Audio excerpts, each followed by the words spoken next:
I'm excited. It's not the materials that you own, it's, you know, the quality of your life. All new Tiny House Big Living, Thursday at 9, only on DIY Network. Also available streaming on your favorite devices. Invisalign treats a broad range of dental issues, from crowding and spacing to overbites and underbites. Invisalign, for the confidence of a great smile.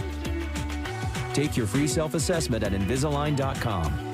How does this Westminster's champion keep his joints moving? I give CJ Cosequin every day. In my opinion, it's the gold standard. Cosequin Joint Health Supplements, available at veterinarians and pet aisles nationwide. And trusted by this champion. You're gonna love Bird's Eye steamed fresh vegetables. Wait for it. In about 5 minutes, you get delicious premium veggies steamed to perfection. Now! Heavenly, right? Bird's Eye Steam Fresh, so veggie good. We asked women to smell 2 body washes and pick their favorite. They both smell good. I like B better. I prefer B. B. I would like to smell like this every day. But what was body wash A? Oh, I love Bath and Body Works. I have this in my bag. And what was the one they preferred? Ooh. This is Suave. Really? That's quite a bit of smelling good. Suave. 3 fragrances preferred over Bath and Body Works. Hi, thanks for coming. This year, Chevy received more J.D. Power Initial Quality Awards than any other car brand. I'm very, very impressed. Did I mention they received more of them last year, too? Look at that. Oh, wow. And the year before that.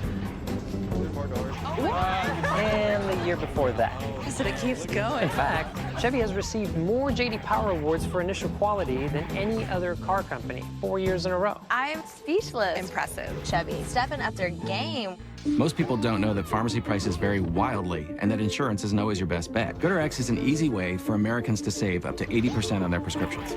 You type in the name of your prescription, you find a coupon, and save. GoodRx works at virtually every pharmacy in America. This year, we'll save Americans over $1 billion on their prescriptions. There's no membership required with GoodRx. It's totally free, and we don't need any personal information. Go to GoodRx.com to see if you can save on your prescriptions. Hey, good to see you, man. I flew to Maui to see my best friend get married. Okay. And that came with best man duties. A lot of them. Like this right here? What is this? He was the one getting married. And somehow, I became family. Hawaiian Airlines. Come voyage with us. People confuse nice and kind, but they're different. Nice tells you what you want to hear, but kind is honest. This bar is made with cranberries and almonds. So guess what? We call it Cranberry Almond. Give kind a try. On an all-new season of Expedition Unknown, I'm preparing to find new evidence of the world's greatest legends. Attila the Hun, Captain Kidd, Vanished Empire. All new Expedition Unknown, tomorrow at 9. Also available streaming on your favorite devices.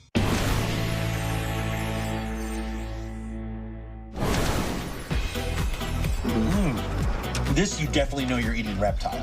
God, I love to eat turtle. The dark meat's my favorite. Here, the best cooks in town just give you your lizard on a stick. I come in peace.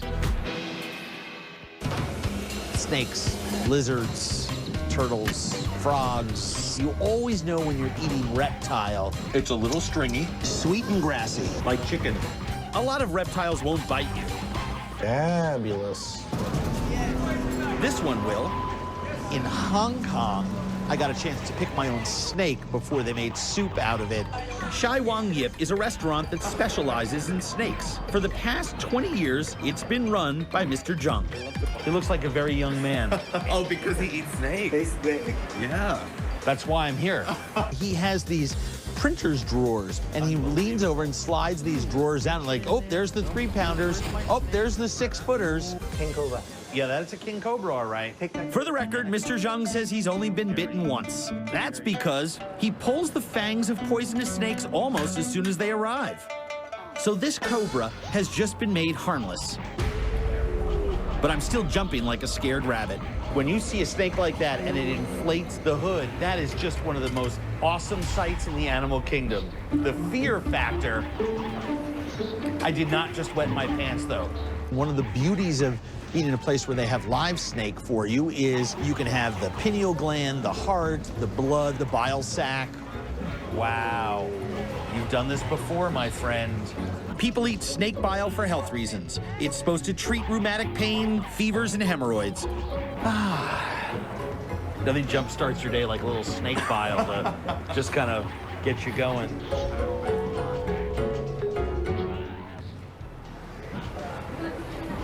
It's extremely bitter, and there's an element to it. It's kind of like biting into an unripe eggplant where your whole mouth kind of goes numb. When it's time to make the rest of the cobra into soup, things happen amazingly fast. Head removed, then skin and organs removed, and when you butcher something that quickly, strange things can happen. Heart still beating, mouth still moving, snake still wriggling, even though it's without organs, no head, no brain, nothing. Just electrical impulses. That's amazing. From this point, the meat is cut up into strips, shredded, and then boiled for about 4 hours in a broth of tangerine peels, ground pepper, ginger, and mushrooms. Cheers. Cheers. That's great soup. If you fed someone a bowl of this, they would think it's shredded chicken and mushroom soup. It tastes like chicken soup. It does. You get this really nice, warm, fuzzy feeling in your mouth, very pleasurable, and then the flavor just literally falls off a cliff. And the finish on it is just a little bit tinny and metallic. The flavor is short-lived because there's so little fat in reptile meat. Whoa, that looks like a good snake. He's much bigger than I thought. The snake penis is softer than I thought it would be. Unbelievable. Holy crap.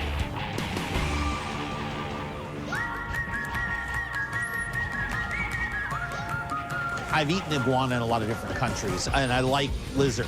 Iguana eggs? Yes? I did not know that you could eat lizard eggs. I'm a little nervous. I'm first.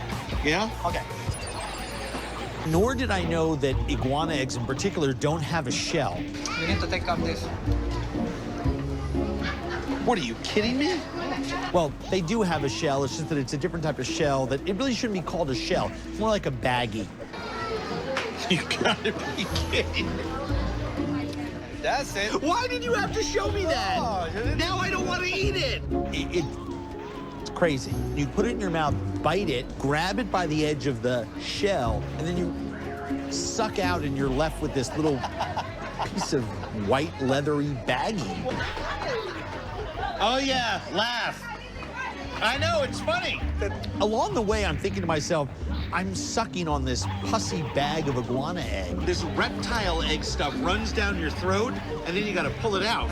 It's just, I mean, it's funky. You wanna taste another? You know something? I'm good with just one iguana egg. Lizard collecting in some parts of the world is an art form. Nice. Okay. Holy moly. In Thailand, they actually whistle and mesmerize them, and you have a piece of basically dental floss in a little noose on the end of a stick, and you lower it onto their head and just snag them. It's tough. They're small, and you see these little shadows everywhere, and you think they're lizards. You just got to look around on the trees. It's a skill set.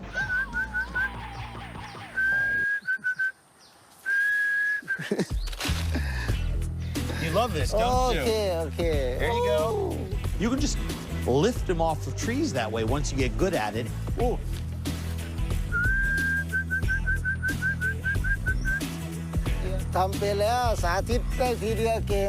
Yeah? Not bad, right? I got news for you, my friend.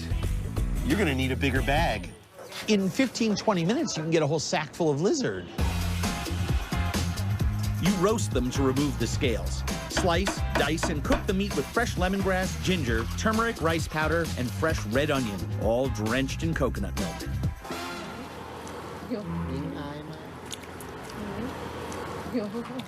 Crunchy little bits of bone tail. Mmm. This is fantastic. Mmm. A lot of people say that lizard tastes like chicken. It doesn't, though. It tastes like lizard. I know how to catch a lizard with a stick and a piece of string. How cool is that? No matter how many bugs you eat, you can always be surprised by the great taste of some new discovery. These are some of the best I've ever had. Usually bugs have a lot of wet guts inside them. Oh, wow. Even more surprising are the creative lengths people will go to get enough bugs to make a meal. Basically, the drumming just drives the ants crazy. But it's true. With hard work comes great reward. That's some good stuff.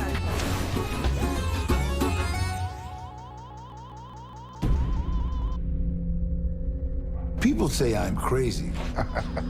I say crazy is being forced to pay $100 for channels you never watch. Say goodbye to the way TV used to be. Introducing Sling TV. Instantly stream over 30 channels, including the most popular live sports and shows, for just $20 a month. Stop paying too much for TV. Take back TV and save. Go to slingtv.com and watch now for 7 days free. If you didn't know already, the word Texas means friend. Like any good friend, we'll show you where to go. What to see?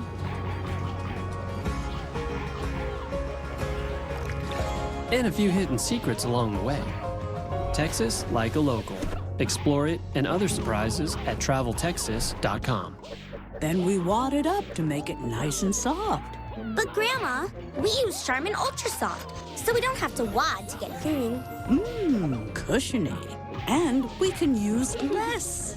Charmin Ultra Soft gets you clean without the wasteful wadding. It has comfort cushions you can see that are softer and more absorbent, and you can use up to 4 times less.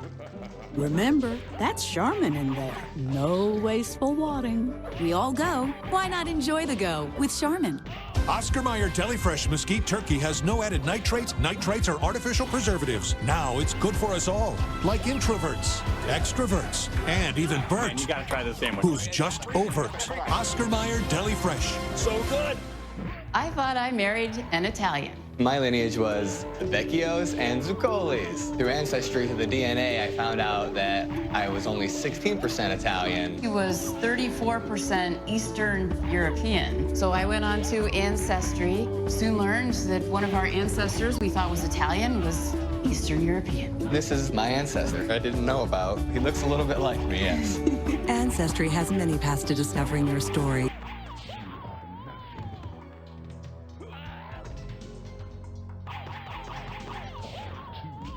Get started for free at Ancestry.com. This commercial doesn't have much. No ninjas, no exotic locations, no flying cars, no talking animals. Why? Because we believe the simpler, the better. That's why Chicken McNuggets have no artificial preservatives, no artificial flavors, no artificial colors. Let your family taste what we're really made of with a tender, juicy Chicken McNuggets Happy Meal for just $2.99. All the time, and I'm just like, I'm at work, I'm doing things that... It's a nice phone. Oh, thanks. Yeah, our phone service blocks unlimited calls. Caller ID on the TV is pretty great. Speed dialing. Call 40. Ours gets unlimited calls to the U.S. and like 34 countries at no extra charge. We can call China. I can call India. Hong Kong. The entire European Union. That phone to go app lets us take it wherever we go, you know? You have Time Warner cable? Yeah, us too. Discover how much more is included at no extra cost. Are they wrapping it up? Nope. No? Okay. Visit us online to learn more. Time Warner Cable. Of a lifetime. From Florida To Jamaica. you could win it all. Go to travelchannel.com and enter for a chance to win the Trip 2017.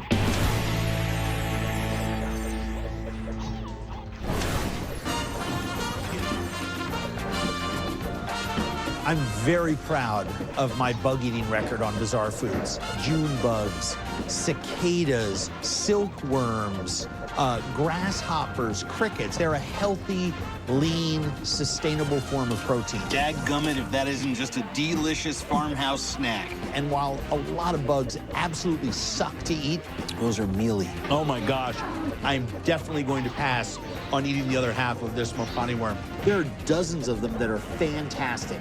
Oh, salty and delicious. These are outstanding. I love bugs. I love eating them. Didn't know until I went to Taiwan, way up in the mountains, that I would love bumblebees as much as I do. The mountain village of Wulai, an hour south of Taipei, was settled by Aboriginal tribes centuries ago, and the Dian tribe continues to influence the area's culture and food. I went to just a casual cafe, small restaurant, 20-item menu. It's our local food. And those are bees. Yes, it's our high mountain bees. There they were, hundreds of little yellow and black jacketed bees.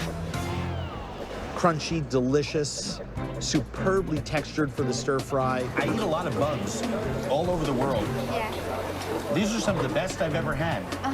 Usually bugs have a lot of wet guts inside them. Yeah. They're really squishy and they're really gross. These are very, very dry inside. They're crispy all over. They were amazing. I'm getting hungry actually thinking about that dish right now. It was that good.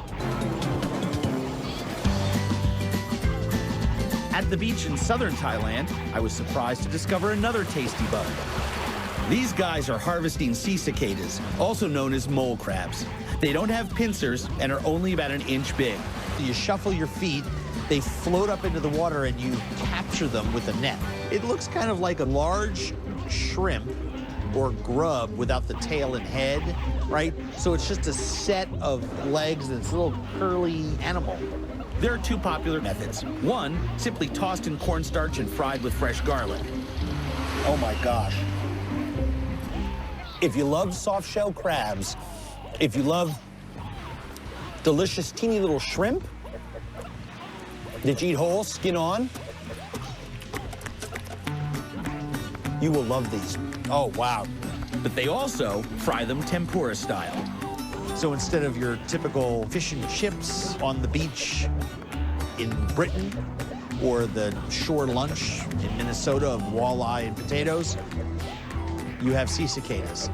Fantastic. This is like the popcorn shrimp of the Phuket beach scene. I could eat about 700 of these. Most of the bugs and worms I've eaten are hunted in the great outdoors. In northern Thailand, you can have the rare experience of eating a working worm. That's insane. Who invented this? Silkworms eat mulberry leaves until the time is to spin their cocoons. When the villagers boil those cocoons, they release the tiny threads which are spun into silk, leaving the grubs behind. So basically, what starts out as this goes in the boiling water, they pull all the silk threads off of it, and all that's left is the paper cover and the little fella in there. The grubs are very creamy and gooey, kind of like popping a paper-covered custard ball into your mouth. But you can eat them this way, right out of the boiling water? That's good. Sweet, nutty. There's a more popular way to eat the larva leftovers. That's fantastic. Look at that. Topped with seasoning salt and fried in peanut oil, silkworm larva is a classic afternoon snack in this part of Thailand. Oh, yeah. Much better. There's some textural issues. Before, when it's in the hot water, it's like one gushy mess. Yes. It's over and done with very fast. Here, the outside, the skin, They put some salt also. crisps up a little bit, which is nice. But then the contrast between that bug custard on the inside. Yeah. They're addictive, though. It's like putting your hand over a match. It hurts a little, but the thrill. Wow. My most memorable bug eating experiences have involved some ingenious harvesting methods. In Uganda, villagers brought me on a hunt for African flying white ants. It's one of the most fascinating ways to collect animals I've ever seen anywhere on the earth. So, what are those little ski jumps that they're making? Those are now the rolls which will lead the white ants into the container. Essentially, these white ants live underneath the ground in giant colonies. So what you have to do is dig these holes, put these ramps of mud kind of up and over a collection resource, a bowl with some kind of cover on it. This is very smart. Sometimes water is sprinkled on the nest to fool the ants into thinking it's raining. Smoke can also be used to force them out. You then lay pieces of wood into the ground, and you start drumming on those pieces of wood, and it vibrates the earth, and slowly but surely the ant colony moves. Basically, the drumming just drives the ants crazy. They're just looking to get the hell out of Dodge. As the day goes on, the villagers keep pounding. They relieve each other to keep the intensity high. I try it out for a few minutes, but I don't seem to be helping the cause. I'm driving the ants underground. I've cursed the system.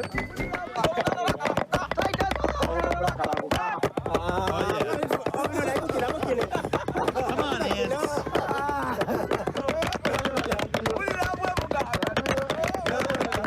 Believe it or not, this has been going on now for 3 hours. The sense of panic and worry has to spread throughout the whole colony that says we need to evacuate. And so it takes a couple hours of rhythmic drumming to get the ants to go. This ant business is hard work. Oh, yes. But once they go, you basically get the whole colony evacuated into these collection pots. I've never had white African ants, so I'm really excited. I'm feeling myself get hungry. Whoa, these are flying ants. Yes. And he's eating them raw. Yes, you can eat them raw. Really? Yes. Well, I gotta try one. Yes, yes. You're serious about this, right? Yes. All right. You sure? Yeah, very sure. They taste like almonds. They really do. There's a nutty sweetness to them that reminds me just like eating almonds. Almonds with wings. Usually the ants are served cooked, and thankfully that process is easier than gathering them. You swirl the ants around over an open fire, and then you toss them in the air. The wind blows the wings away. Look at that big pile of wings that's just collecting there. See, it's just like making pasta. About midway through the cooking process, somebody's got a sample. You eat the toasted bodies. These are good. They taste like raw almonds when they're raw, and they taste like toasted almonds when they're cooked. They're just spectacular. Really, really tasty. That's some good stuff. I did not set out to be the bug-eating guy. It's not the act of eating these unusual foods that is the reason that I go and do it. It's the time spent with the people in a world where we define ourselves by our differences. Isn't it nice to settle on things that we all love, like sharing a meal with each other? All we need now are some marshmallows and some sticks. So next time you're invited to dinner, don't worry if the food creeps, crawls, flaps, or squirms. If it looks good, eat it. It's one of life's great truths. Look at all the happiness that food brings. Seriously. Grandmother's cooking tastes best. Lunch just got a lot more interesting. Simple food, grounded in timeless tradition, the stuff you can depend on. Are you ready to butcher a sheep? Yeah, I was born ready. Our grandmothers survived a history of hardships and figured out their own way of doing things. No way. They came from proud cultures rooted in family values. When you see a staff like this of moms and grandmoms, you know you have come to the right place. And they never run out of the world's finest ingredient, love. We all know that grandmother food is the best food in the world, right? So don't you want this grandmother cooking for you? I'm Andrew Zimmern, and this is Foods.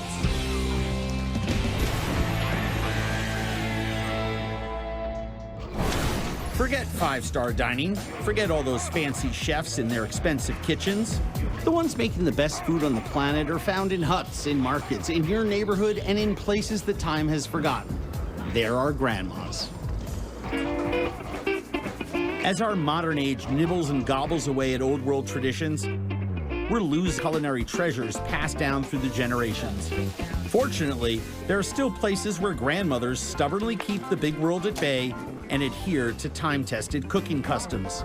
Let's hope someone out there is writing all this stuff down. In Arizona, the ancient spirit of the land beats in the heart of these two Navajo grandmothers.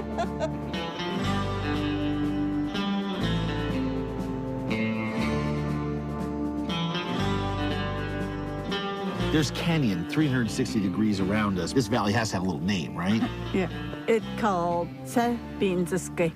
Se Bean Tsitske? Mm-hmm. Which means? Which means it's the valley.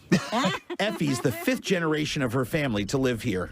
They're sheep herders, and we Navajo have been for the last 300 years. Are you ready to put your sheep? Yeah, I was born ready. In Navajo tradition, it's woman's work to prepare a meal, and they do all the work, including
Outstanding.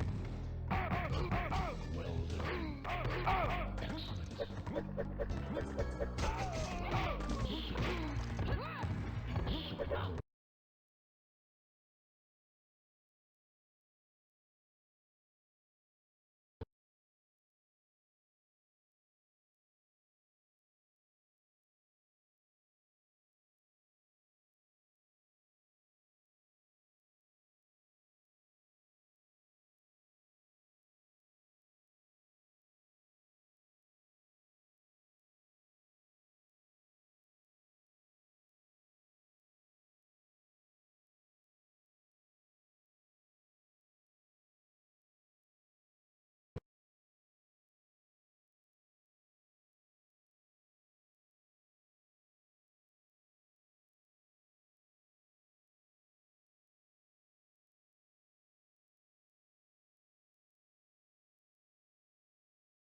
Johnny Cage.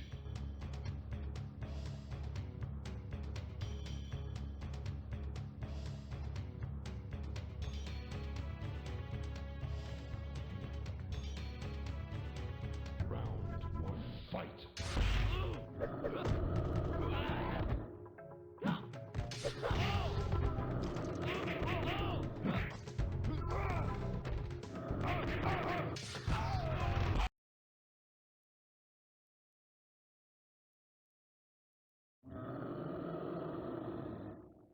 Baraka.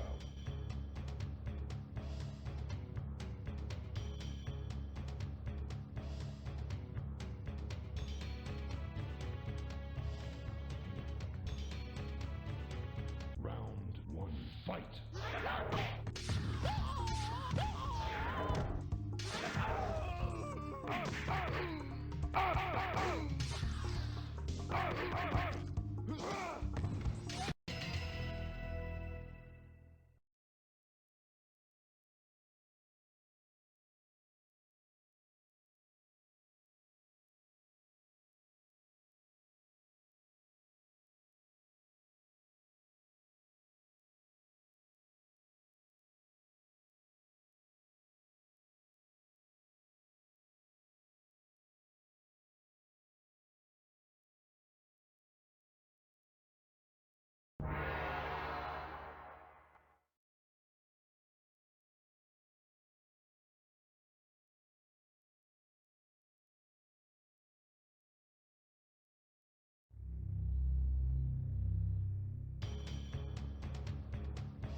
fight.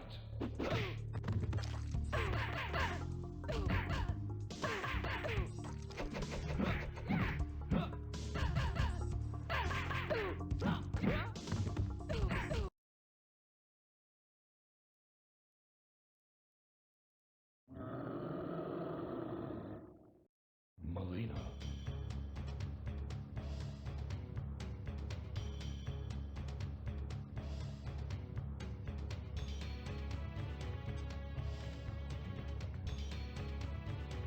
Round one, fight.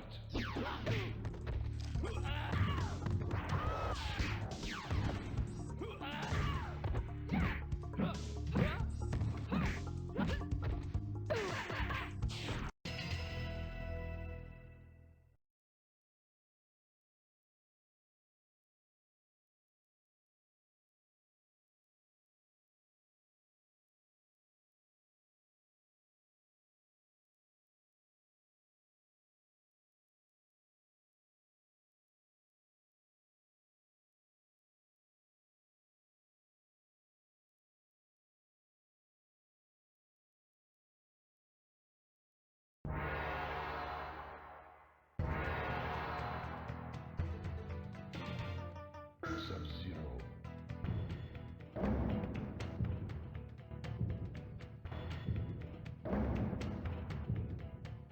Round one, fight.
Round one, fight.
There we go.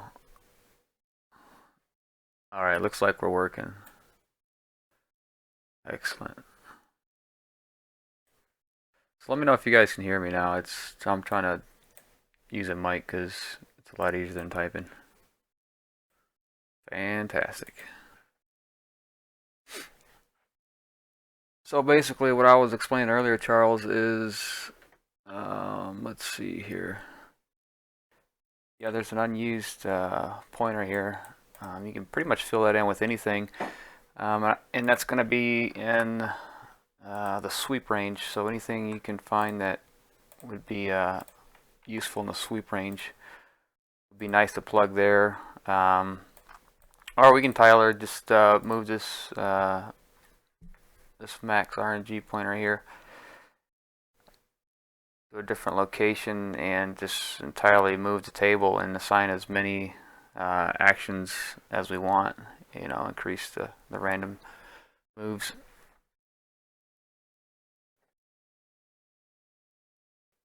Kind of got a lot going on here. I started documenting all the let's go to the page here. Just the round start and how the computer starts the round and how they're given their assignment. And then it's kind of been turned into a document where I've been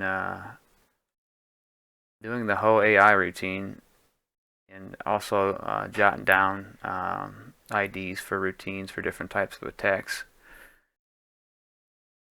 And realize we can probably plug in a lot of moves that aren't used at round start, especially for like Scorpion's teleports. I want to say Raiden's Superman, which is probably another one. I got a small list here. Unfortunately, there's not a lot of moves that are unused that would be at a range.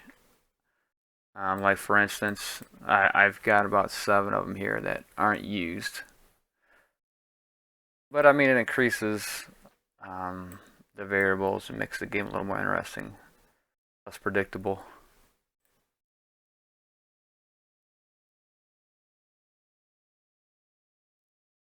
And let's see, let me go back over here. It's a little easier to explain this. I'll try to break this down as much as possible. So starting at the top here, this gray table here, this is all the characters. If you don't know, the character IDs go from 0 all the way down to 10. 0's Kung Lao, then Liu Kang, then Johnny Cage, Baraka, Kitana, Melina, Shang Tsung, Raiden, Sub-Zero, Reptile, Scorpion, Jax, Kintaro, Shao Kahn, Smoke, Noob Saibot, and Jade. So pretty much these pointers are the first thing that's loaded, and it tells where to start that particular character in the AI routine. And they're all pretty much the same with the exception of you got Shang Tsung here, who he may morph at the beginning. So his is different. Reptiles, his is different because he may vanish at game start. Smoke's is different because they actually assign his smoke routine at that same time. And Khan's is different. I haven't looked into Khan's, but I'm sure there's some different stuff going on for him too. So basically that's where they start. And then it hits this particular spot here. And this is the number that tells us how many options we're going to have, and it just gets a random number. And those 4 values are the 4 that come after it. In this one, the first orange one is they'll approach us, they'll walk towards us until they get into sweep range, and then they'll make another random guess and do a move.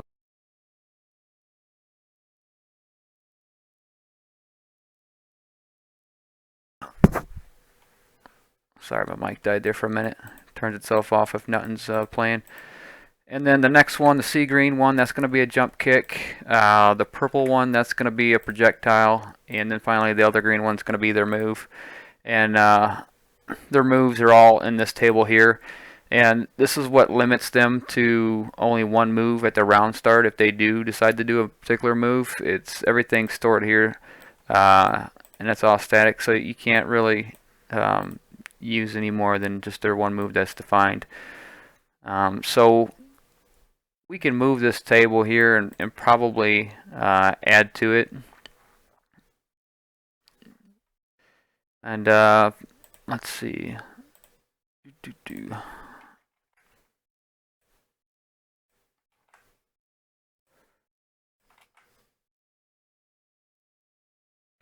All right, say that they start approaching us. Let me see if I can get my numbers here right.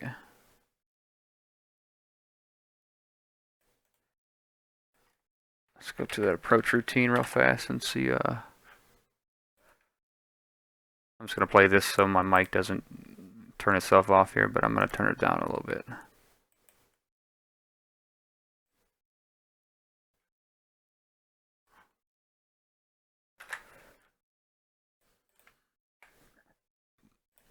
All right, so back to the routine. Let's follow up on the approach routine. I just want to kind of give you an overview on what it does and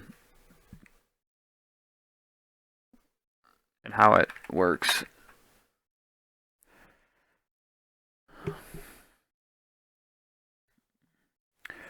All right, so The FF9B6830 address is going to point here. It's going to do a quick call routine. It's going to come back, and it pretty much at that point it checks to see if it's Kentaro, which this is Kentaro's start, and this is Khan's start here.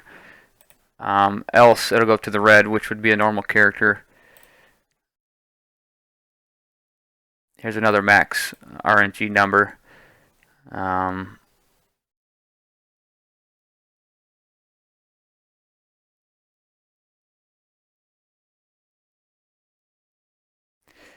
then what's happening in this routine here is this max RNG number is it's assigning a random distance value. I don't know why it does that instead of I guess it's just to kind of dumb them down a little bit, because otherwise I don't know why they wouldn't just see where they're at and then just assign the closest one. But it pretty much does a random number between 50, which is close, 70, 51 to 70 is sweep range, and 71 to CO is like far range. But the 50 range is where you'll get the high punches all the time. The 70 range is where you'll get the sweep, the low kick, or they'll walk in to throw you.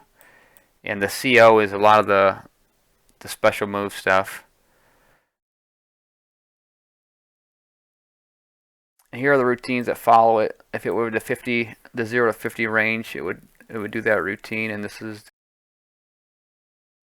It says I was disconnected, but reconnected successfully.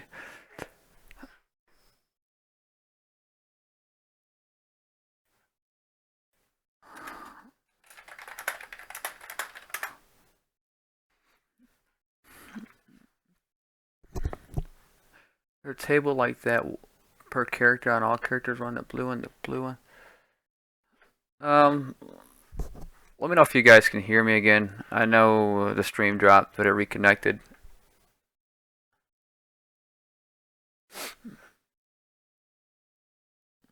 I'll continue where I was. Okay.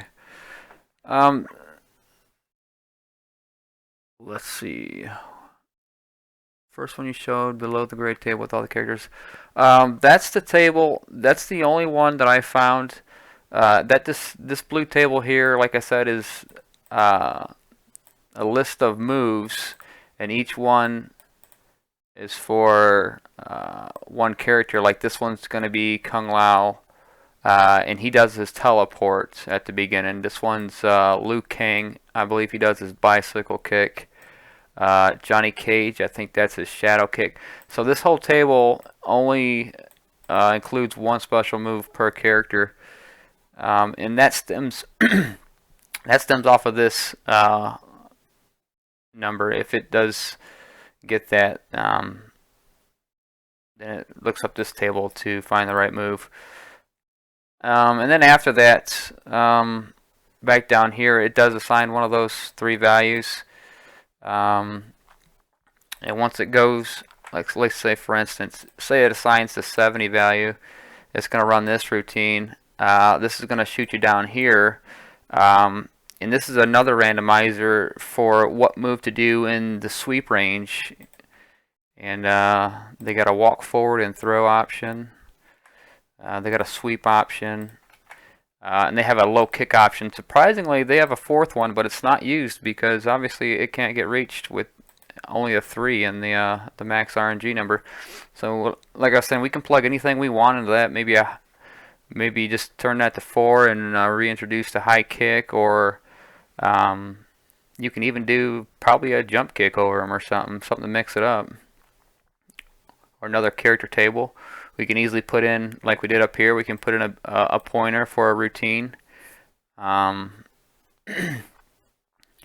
that routine will start here, and it spits out another table for a whole set of moves. But that'd have to be something that I guess makes sense for being sweep range. Let's see what else.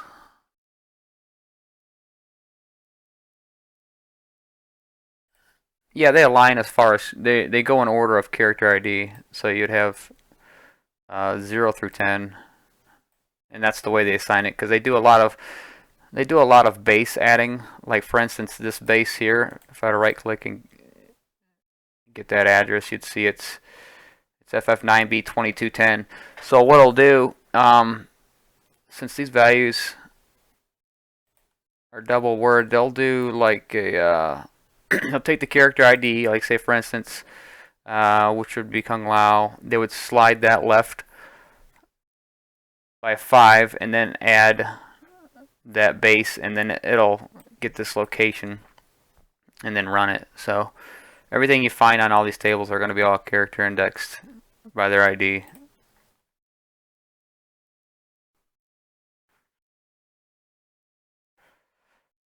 Yeah, we can easily, like, we'll switch over here to the middle one, and I'll pull up the that RNG number here. Where was it? Right here. We'll go there and we'll change that 3 to 4, and you'll probably start seeing the high kick working. 36 DDE.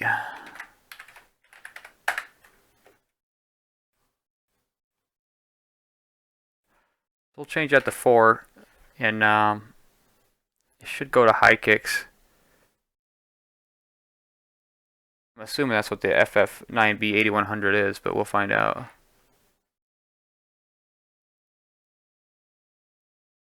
We can manually make it happen if we have to.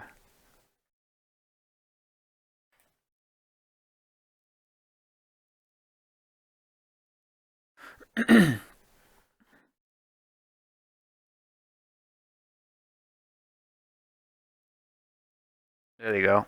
There goes the high kicks. Never before would they do high kicks at sweep range like so.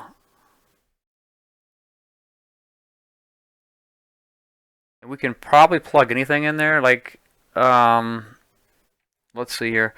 Let's plug in the pointer for, I guess the move set that's pulled in at game start. So at sweep range, we'll make her do her drop kick. I think that's what she does. So let's go back here. What is that? 8100. So we can plug in 21BO. FF9B. That's going to grab those other tables. So when she gets about sweep range, you might see her do like drop kick, drops from the sky, I guess.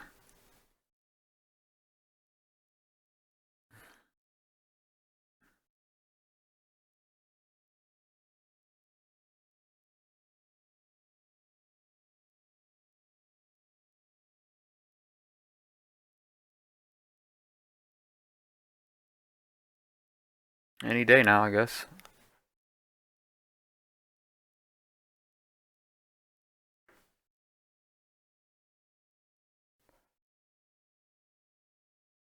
You can set a pointer here and make it do it if it doesn't.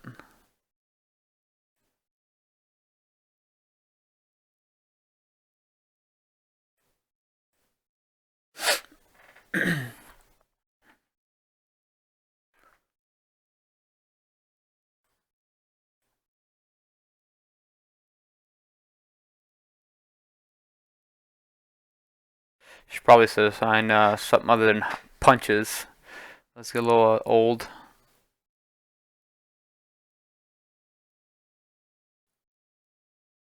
Alright, let's see here. 6EFO. There they go. She finally hit a drop kick.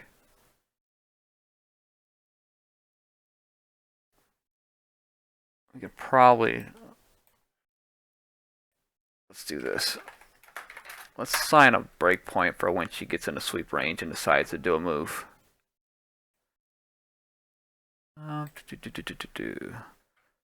There's our assignment there. AO equals 4, so we'll put AO equals 3. And that should pull in our drop from the sky kick if you assign that as a 3. There we go.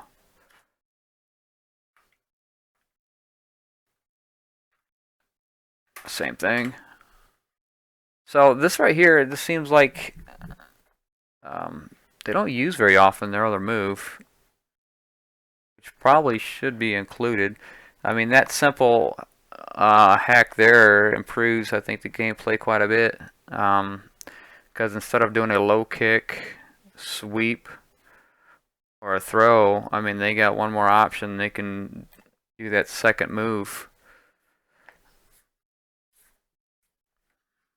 Which, I mean, some characters, it may be at a disadvantage, I guess, depending on the move. Like, for instance, if Reptile wants to do his force ball, you know, at sweep range, you can probably stop him quite easily.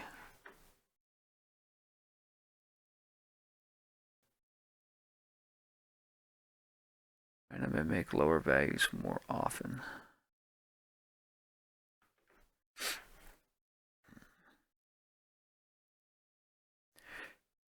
Alright, what else here? We got...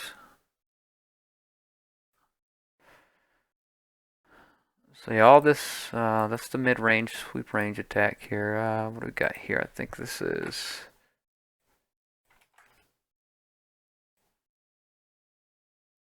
Special moves 2. I'm trying to remember what that was. Okay, this is their second attack, for instance. We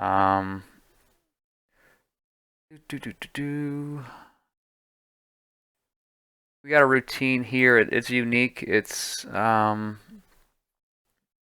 think it's this FF9B 9240. Oh, I'm sorry, that's not it.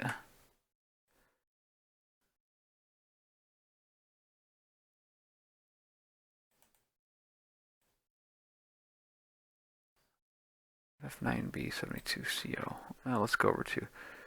Problem with doing all this stuff is, man, you got so many numbers that constantly are in your head. You see them all the time. And then you're trying to find out where it was that you wrote it down.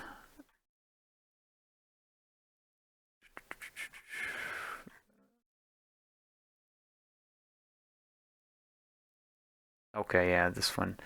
Let's see. The projectile, as I call it.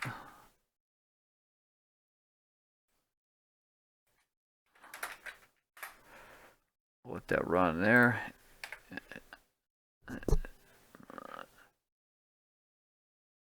7230. Now this is a unique routine because if this routine, this address here, this pretty much calculates the distance between both characters. It compares it to 90, and if the distance is higher than 90, then it jumps up. Let's see if I got that right here. Distance higher than 90. So we'll go through this. So the distance is a A3 and it's 4D. And each character I think is about 3F in width, and they count from the back side of them. So that's pretty much right on them, and it compares the distance apart in A3 to 90. And if A3 or if 90 is higher than A3, then it's going to jump back up. And what it does here, it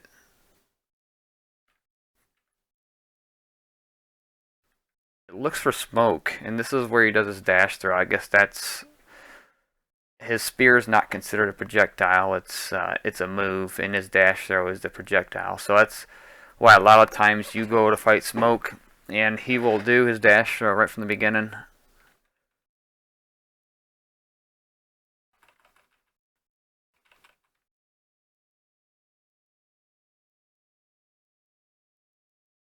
And what it did here is just spit me back out to the calculating routine to pick another move.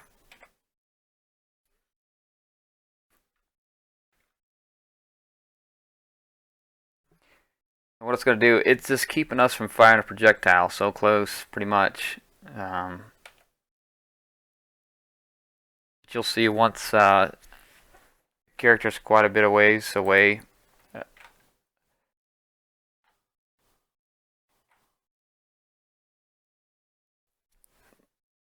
I don't understand why sometimes it doesn't hit that. Like, it's not the same Same routine for a projectile. It's like a special instance. For some reason, it's got smoke in there, and you can see here it's going to move smoke in the AO.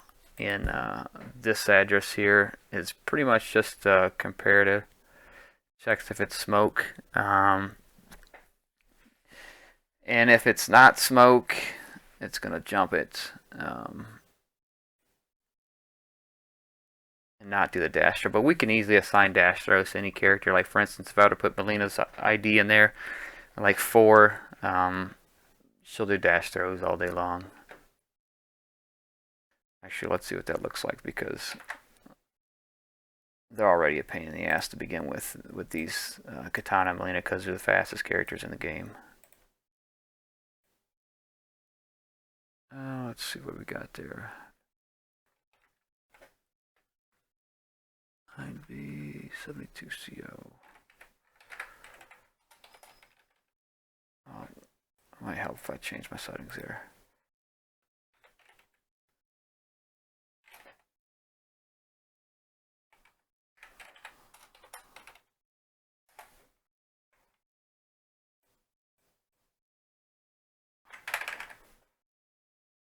So we put Melina's in there. You'll see what happens.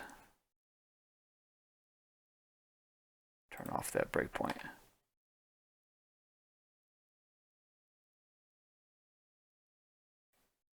Actually, I think there's another comparator for him too.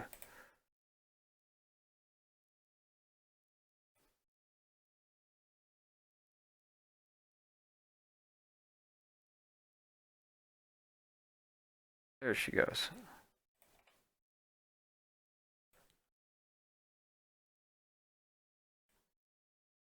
Or you can have more entries for the same move.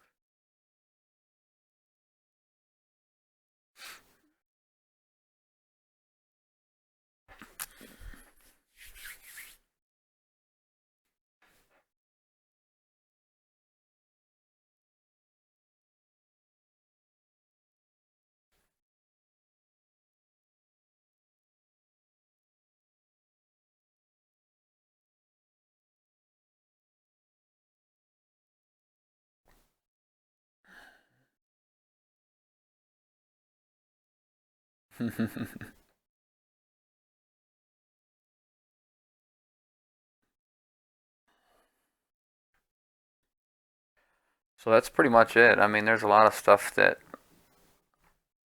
still needs, I guess, deciphered here, because there's a ton of information, but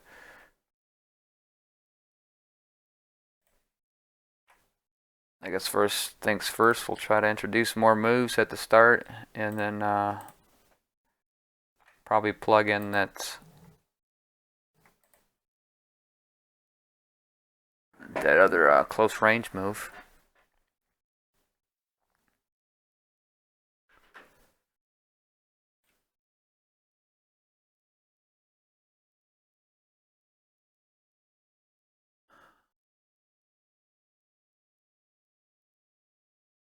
Yeah, I don't know, Avistus, if that's the way it was, or if that's just... I mean, because he obviously doesn't... I mean, they kind of did the same thing with Reptile, though, because his... Well, he's got a spit, though, for a projectile.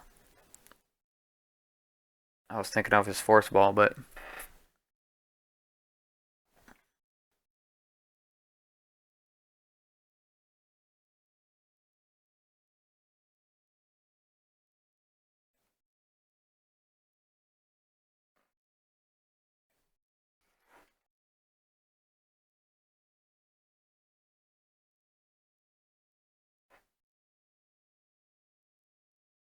We got our Liu Kang. Let's see what Liu Kang can do.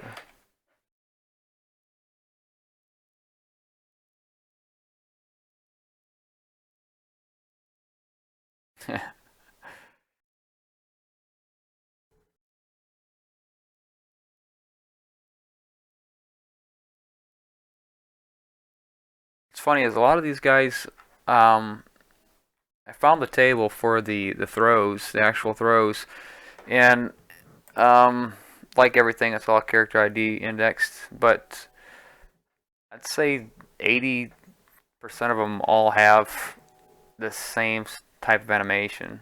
Let's see if I can find it. There's an unknown table.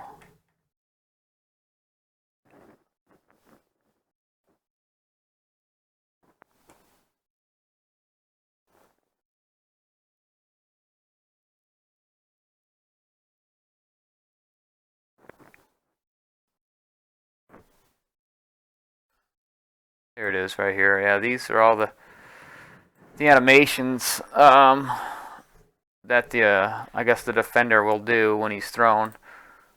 I was doing some pretty funny stuff with them.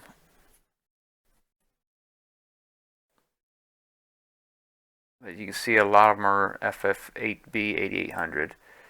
Got a special one here, Kung Lao. Obviously, he's got a unique throw.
And that's their table for their second moves.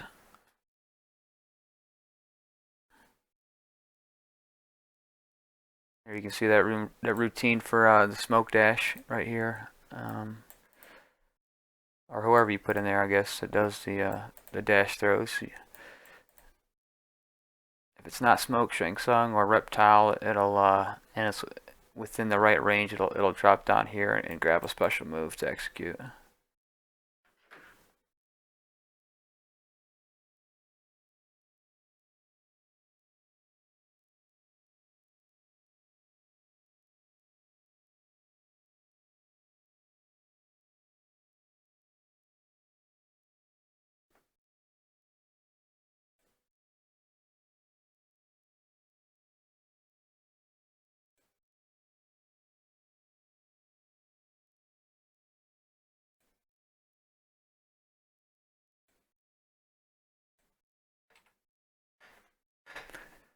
Alright, so let's see. I guess I could probably do some work here rather than researching.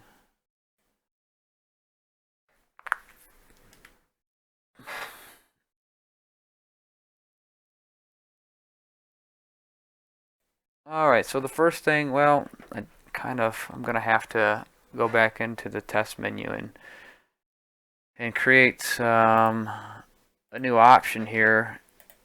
And I kind of think I'm gonna take out the lights on finishers, because honestly I don't think anybody cares for that.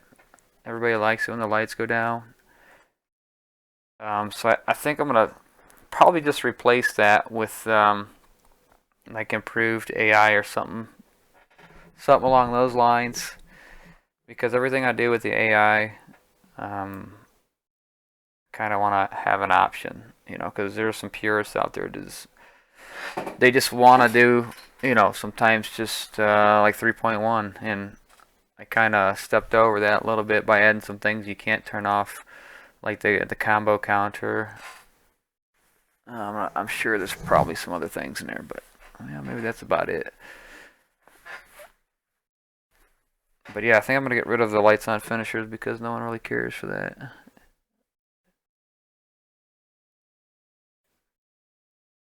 And then we'll come over here, and one of the first things will probably be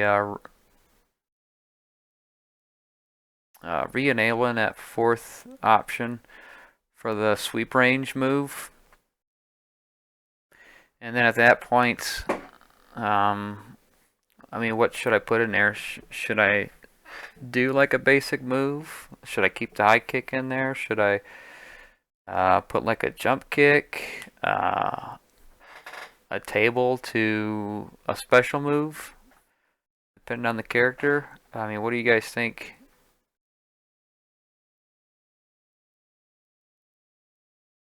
I mean, because it's going to happen. It's just, what way is it going to happen? That's...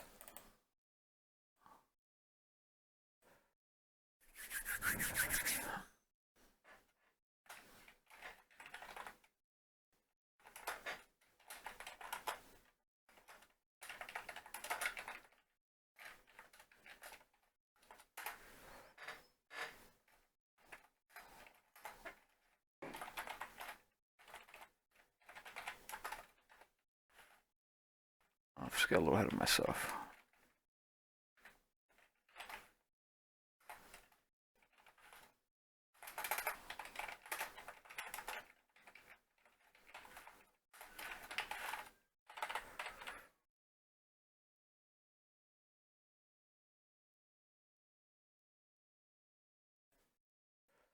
Alright, so we can see here, that's FF9B60FO is the location of it. And that's assigned right here, so we're gonna hook right there. And that means we're gonna have to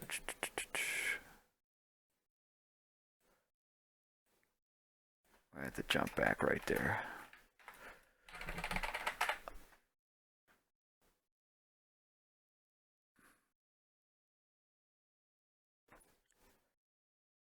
Alright, so we got that there. Let's go find a spot to put in.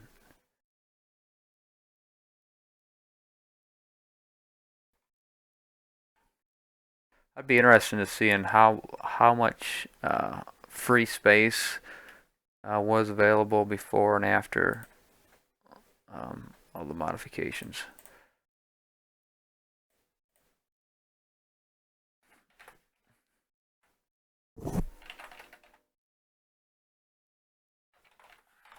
This is how I like to keep track, because I mean, I do have bookmarks, but you never know, you might lose them.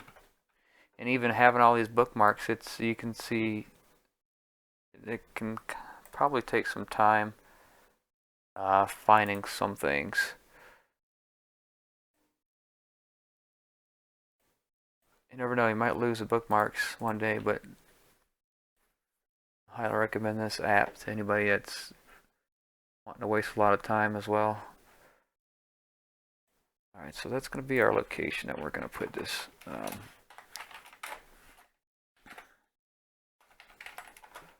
And we'll call add fourth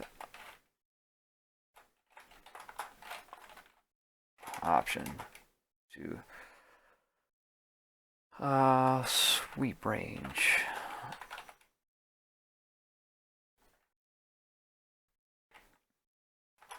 Moves, there we go.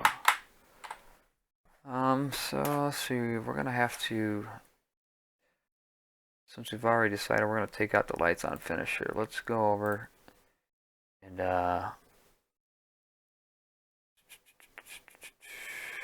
look in where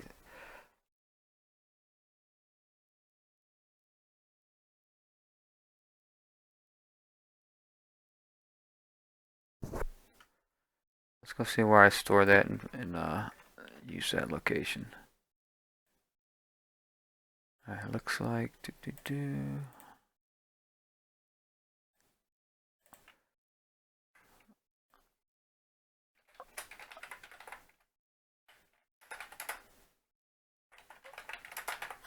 let's pull a note there just in case. So that's what we're going to use that location. And the CMOS. I think that's Envy RAM. I think that's the location. That's the part of the RAM that doesn't get erased when the game is turned off. But it will if your CMOS battery is bad or you don't have one in there.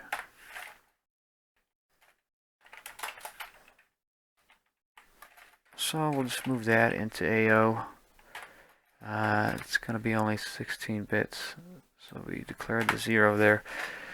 And then I learned if you're working with a machine, you got to AND I, or else it'll it'll bring back a false value here.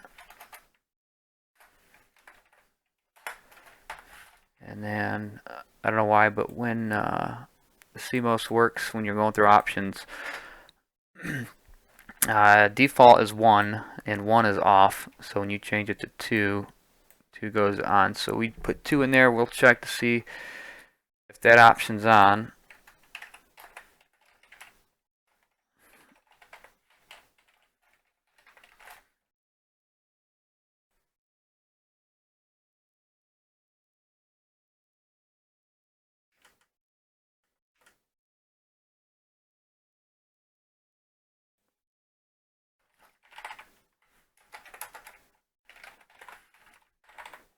Alright, and if it's not,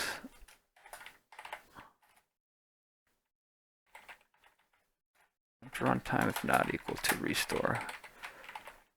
Thanks Abystus here for this handy app. It's greatly improved times. I still can't believe when I first started I was writing all this stuff in assembly and reverse nibbles also, or swap bytes, however you want to say.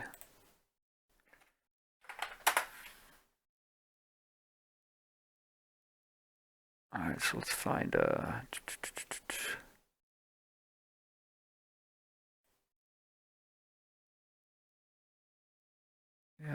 FF. We got our put in our replicated or duplicated bytes here, so everything goes as planned.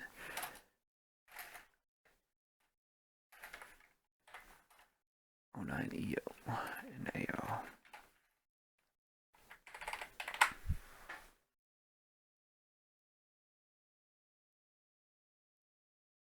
Lights on finish, it just keeps the lights from dimming when you do a fatality. Like I said, it's not, I mean, everybody I've seen play it, they just don't even mess with it.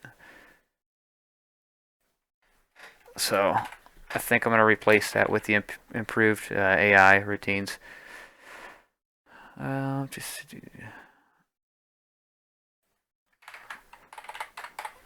So okay, we got everything set up the way we want it to. We got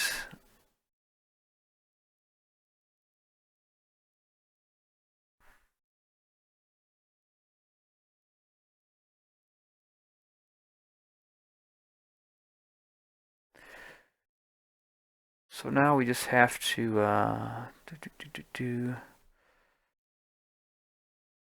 find the location, and we're gonna follow the same pattern as they got it here because our original value was this value here, and it points to the max RNG, and by default it only has 3, and it's missing that 4th one. So we're gonna start a whole new table, and we gotta start with whatever number we want there, and it's gonna randomize that and pick whatever options we put there. But we'll add all these tables as well, the low kick, the sweep, and the walk up and throw routine, and then we'll add another one, at least another one.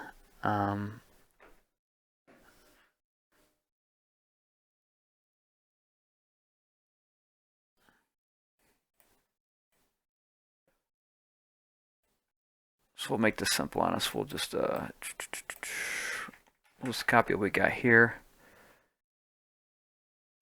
And that should be a good spot there. And we'll take that. And that's going to be our value for our new location if our improved AI setting is turned on. And we know we want at least 4 because these are the normal ones. The walk up and throw, the sweep, and the low kick. We just gotta assign something for the 4th move. We can probably put in the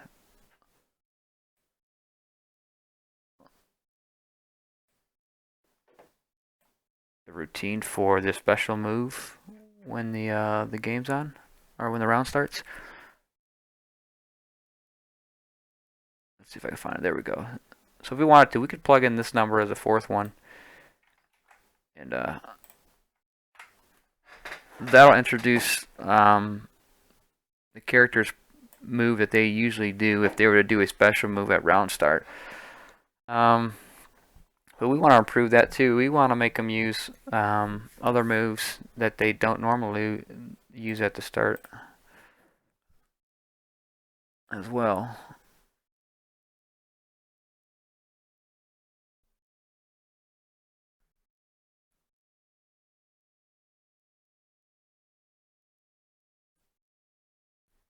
Trying to think of the best way to do that.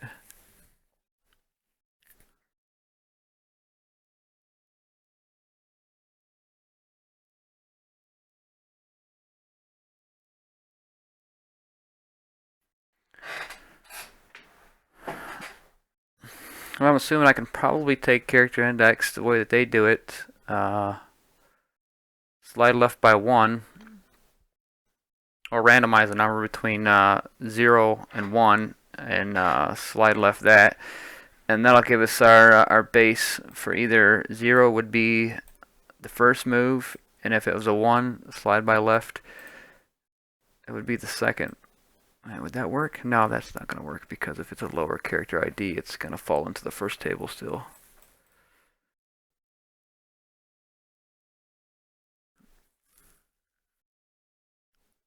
You can manually assign an address dependent on a random number as well.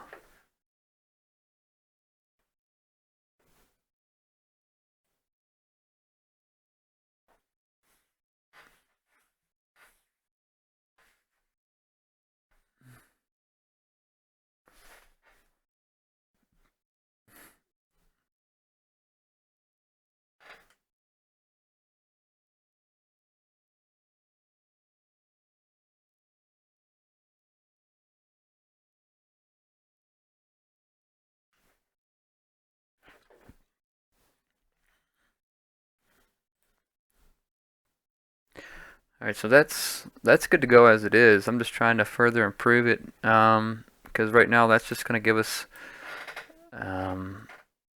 one move that's within sweep range. Do you think if adding both moves is going to be kind of an overkill,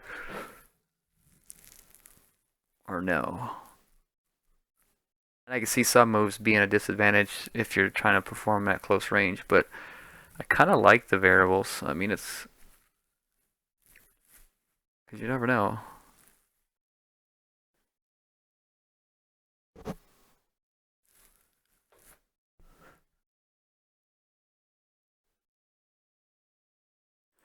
Alright, so I kind of just want to plug this in here and see what happens.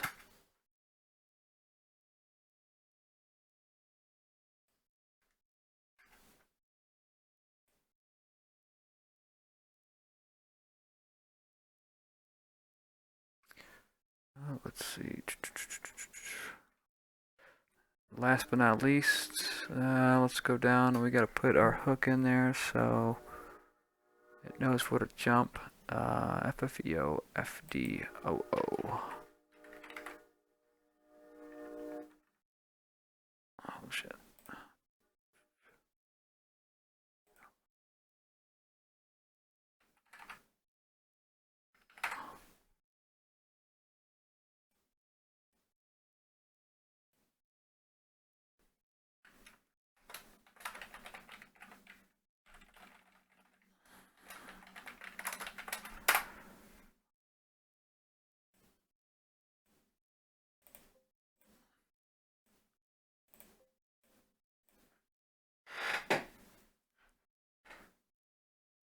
Yeah, I agree. I like more options as well.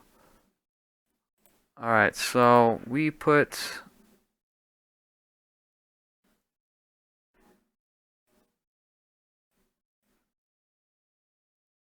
that in there. Let's try it out. Let's run it, see what happens, make sure everything's working good. Make sure you don't have any crashes. But first, we gotta go in here. We got turn. It still says lights on finishers. We'll change that in a second. But we just gotta make sure we don't have any crashes when it goes into the low kick range. Or the sweep range, I mean. Same thing.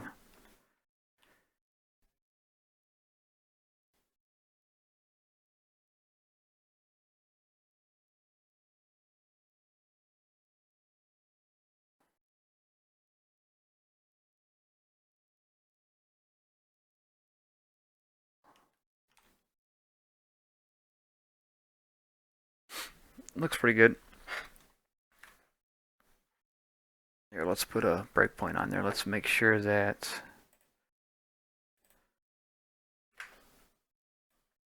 it's running through the actual routine and assigning our new.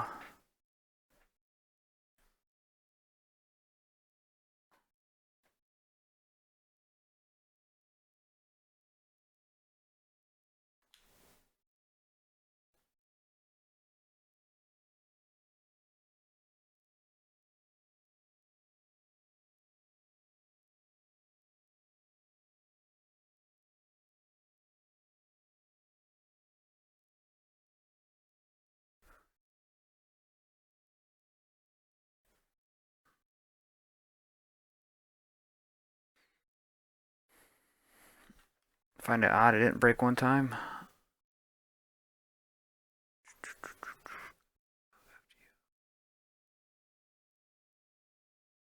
Here, let's try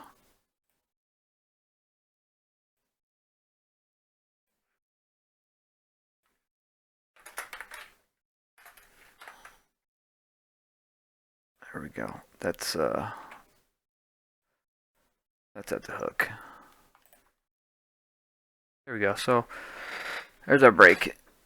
Jumps to our code. It's gonna move in the original table location.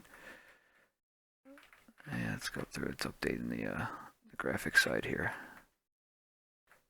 Our settings too. It's got to anti it for machine purposes, and it's gonna assign our new one.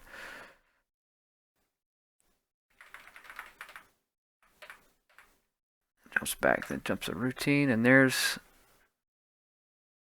let's see here, move AO to A1, 6EFO. Oh, I see, okay. I see what I did wrong there. Can you see what I did wrong there?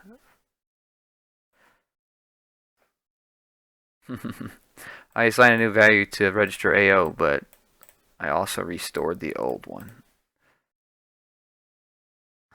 Noobie, noobie, noob.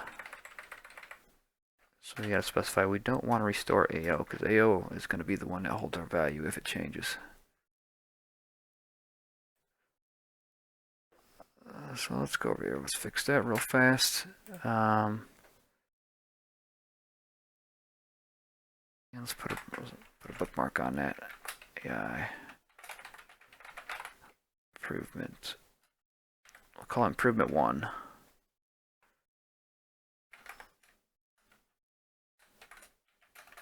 Fourth option. And then while we're here, let's do.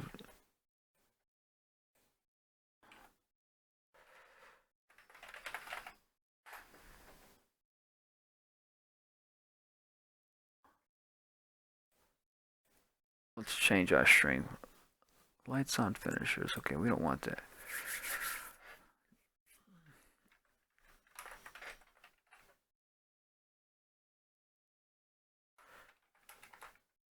For now, we'll just call it improved CPU AI.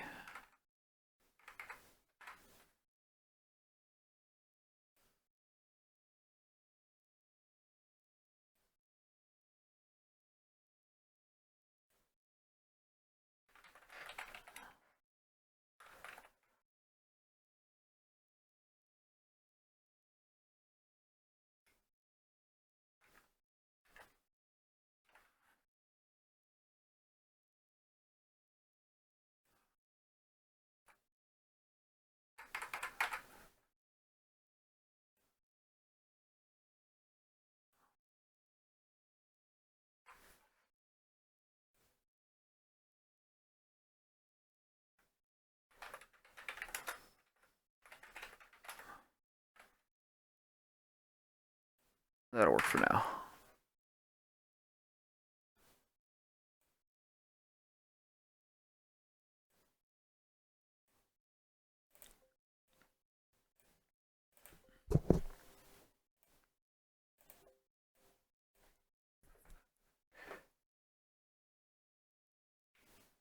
Yeah, I thought about that this morning too. Abyssus,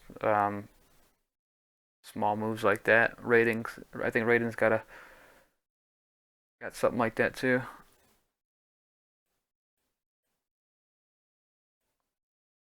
All right, so going back here, we should be good to go. First, go into the test menu. Let's make sure everything looks.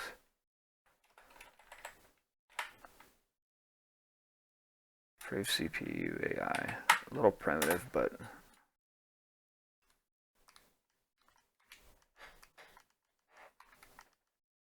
you get the idea. I think it's actually a little easier to understand than lights on finishers. I just could not come up with a name for that one.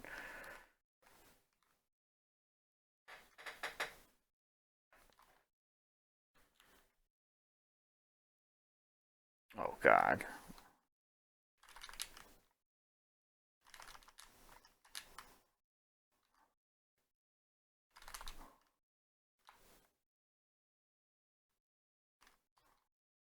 There we go. That works too.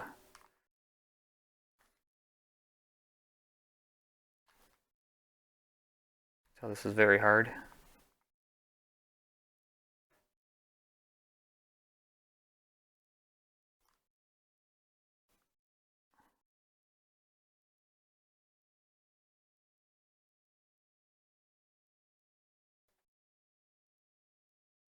I should change difficulty because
I'm not quite sure what the first move of Katana is. If she were to do a move off the jump start. But that's the move we're looking for her to do when she's in sweep range now. That's her projectile. Maybe her move is her projectile for that. I don't think I ever see her do the flight.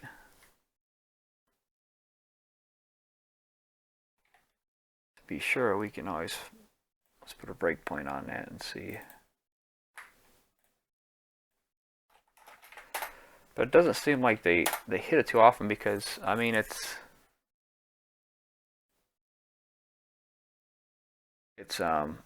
what, like a 1 1/4 chance that they would do it since there's 4 options here. Okay, there we go. So she's gonna perform something here. Assuming everything goes fine.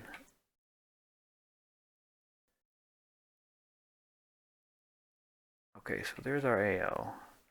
AO and A1. There's our max number at AO. Okay, so she's gonna do number 1 here. Number 1 is I think it's the sweep here. Let's double check. Yeah, the sweeps. So let's do.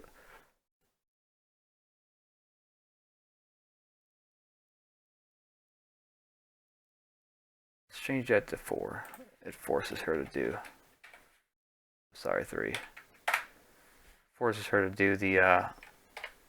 There it is. That's her move. So for Katana, she'll have the possibility of throwing a fan when she gets at sweep range.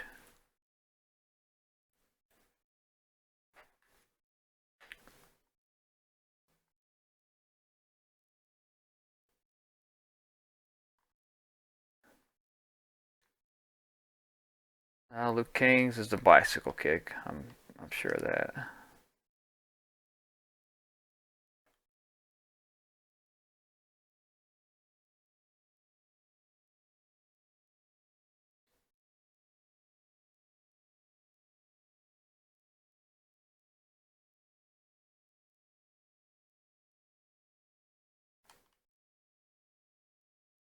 I'm sure some difficulty levels also play into it. That's how often they probably go to certain areas, but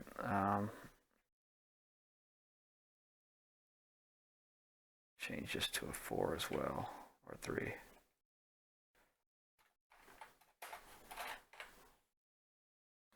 There we go.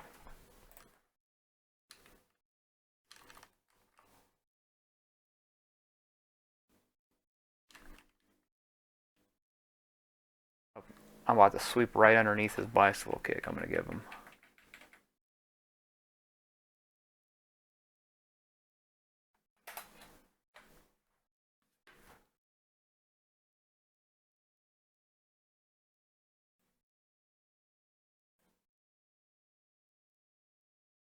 All right. So that's, I guess, that didn't take much at all to just add that small feature. But we're going to improve on that because, like I said, we're going to add more moves to the round start for specific characters here. Only 7 of them, but I think it adds a little bit of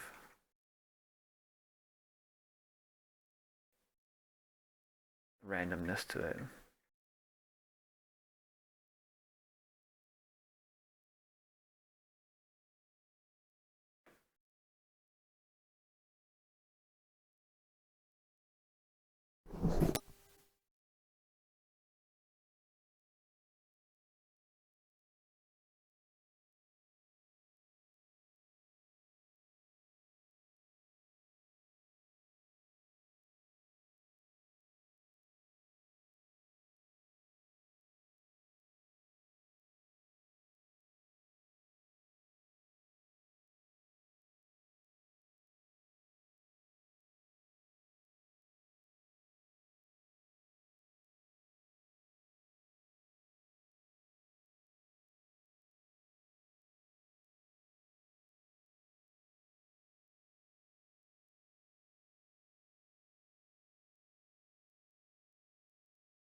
Alright, so let's look into add more moves at the round start here.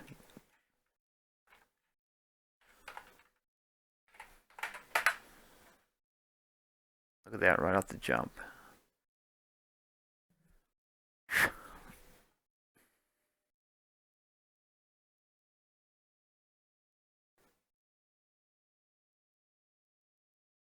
One, 2, 3, 4, 21 BO.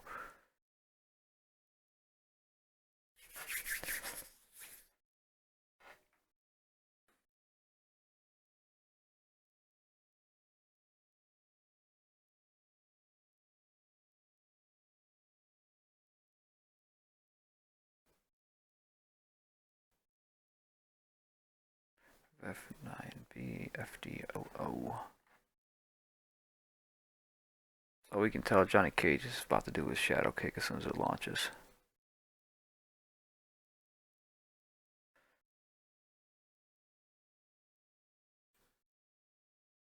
So what I want to do is I want to take, sorry, there we go. So you see what I'm doing? I want to take, there's a table here with predefined moves for, 1 move for each character at round start. And it's like 1 of 4 chances that he'll do this. The other ones are jump kick, projectile, and walk forward. But some characters, they don't have a special move that they do. Like for instance, Katana, she'll do a fan, so it's kind of her projectile as well. So what I want to do is take this table here, this pointer that points to this table, and I want to make this table contain the extra moves that are possible. I'm going to figure out how we're going to do that, though. How we're going to write that.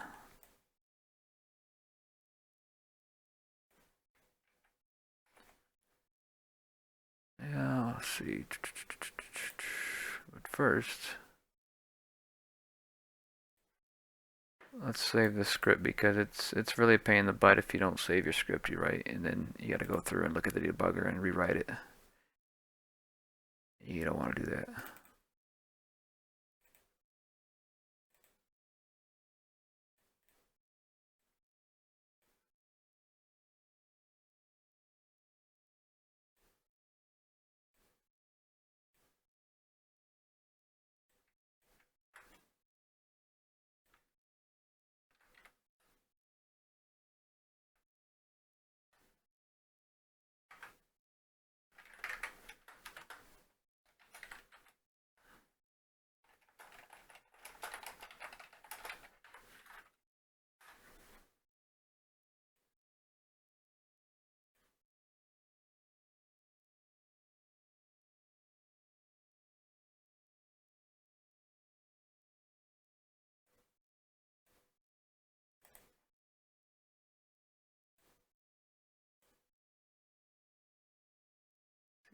FAO.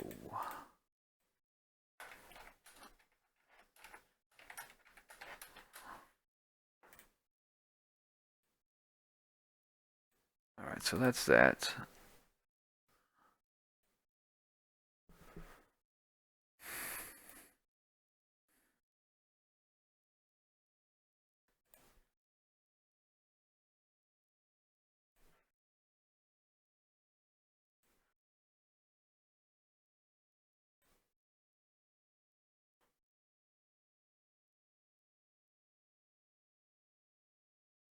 Do AI.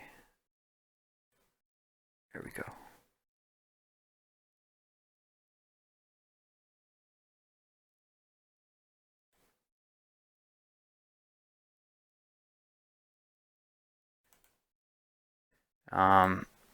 That locates the table, which are indexed by character ID with their moves.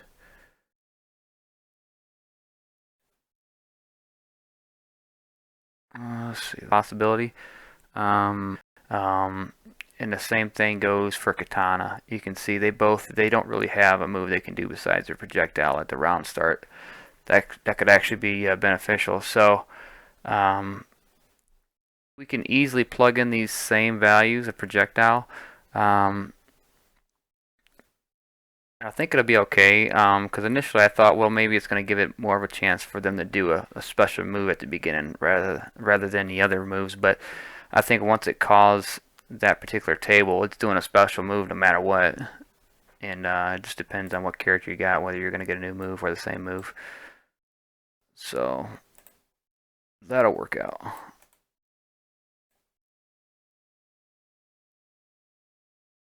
We'll add our table right there.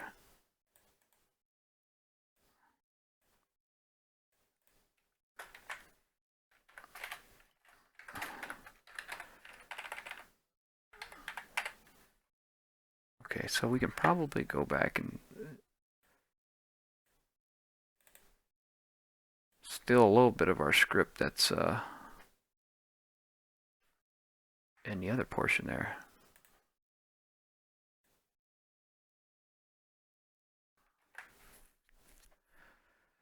Same deal, pulling our setting from the NVRAM, checking to see if it's on or off. If it's off, it's just going to skip that value. If it's on, it's going to use that value as our location of our table. And all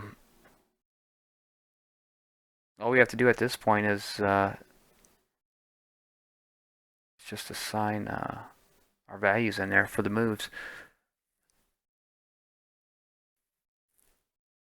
There's probably going to be one more thing we got to do. We got to decide where.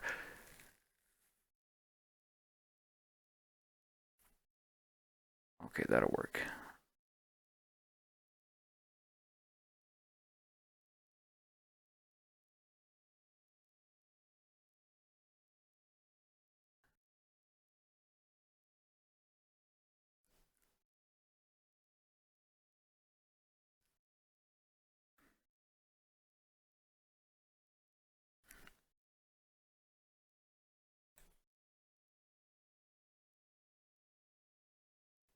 All right, so let's put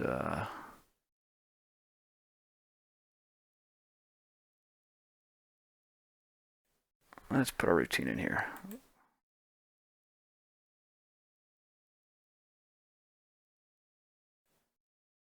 That's probably good.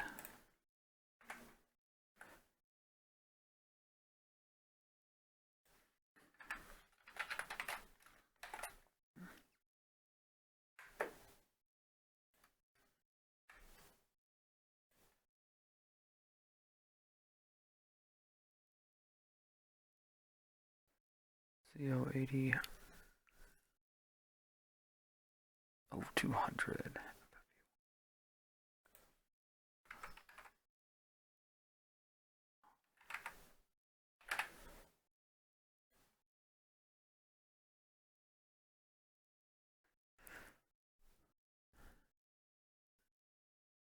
I'm going to jump back to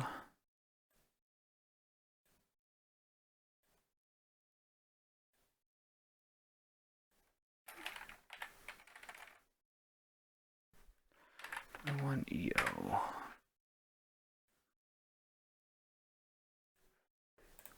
All right, so that should be good for that. Punch that in there, see what happens. We got a new table. Oh, we got to put our values in there, don't we? All right, so for Liu Kang, I'm sorry, Kung Lao, he usually does his hat throw. I'm sorry, his teleports. I guess another move. I mean, he's got a projectile move already for his hat. I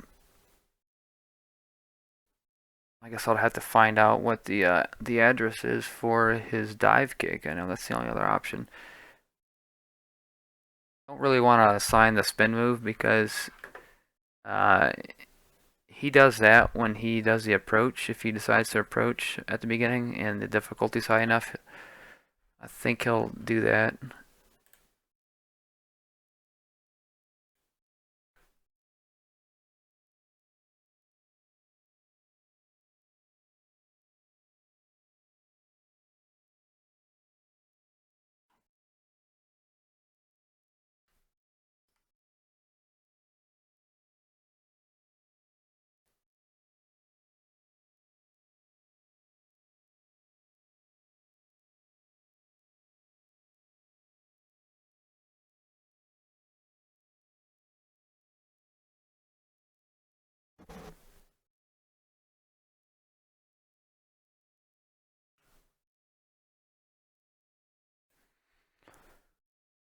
Alright, so let's try to find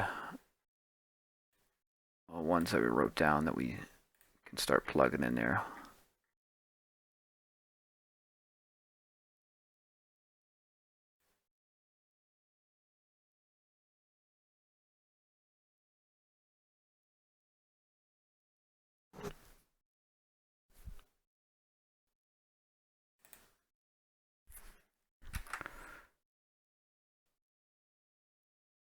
Alright, let's give rating.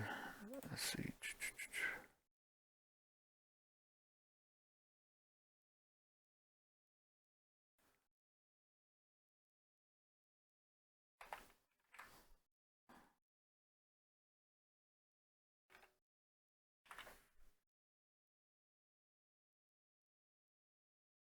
Alright, so we'll test it with a rating.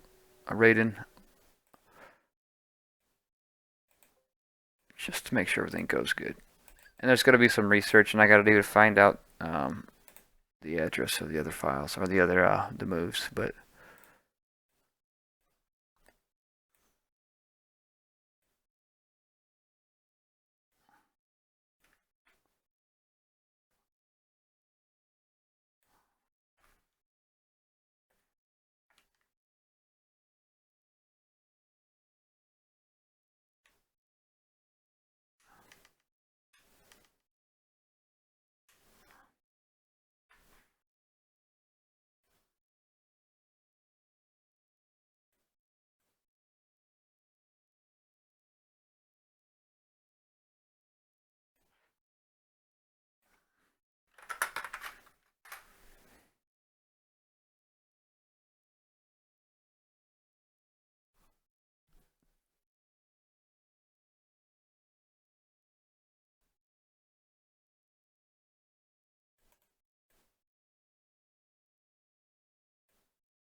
Alright, so let's set up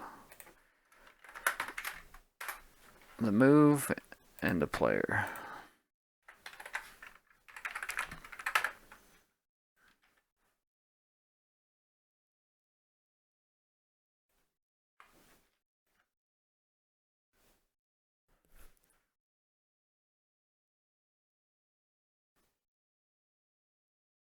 Alright, so this is our main table here.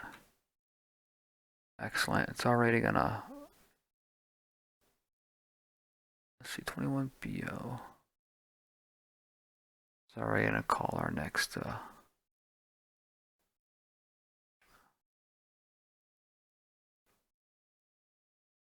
here's it's our normal, our old table address there in AO. Pull our AI improvement setting. It's good. Put our new table in. Jump there. And it takes our new table setting here. Copy it to A1 because it's going to pull our character ID into A0, which is 7 for rating. This is some other checks here for the secret characters, but after we get to the bottom, it slides that left by 5, adds them together, gets an address, and pulls a value out of the address, which is FF89-1B20 into AO, and that should be our Superman. It's going to jump to it, and it should Superman us. There we go. Now Raiden's got a Superman option at the beginning.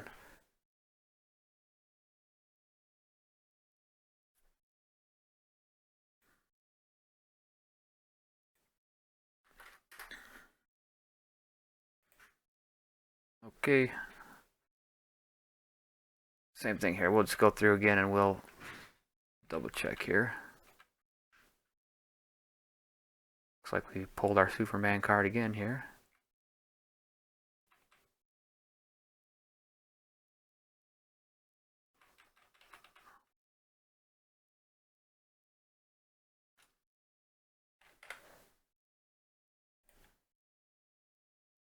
Alright, so that's improved.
Alright, well everything's working on that, but if it's on, it's only using a secondary table, so I gotta call in a random number generator here between 0 and 1, and it's going to decide what table to pull from, so it actually has use of both tables. Whether or not it's going to be table 1 or table 2, this is going to be the random part.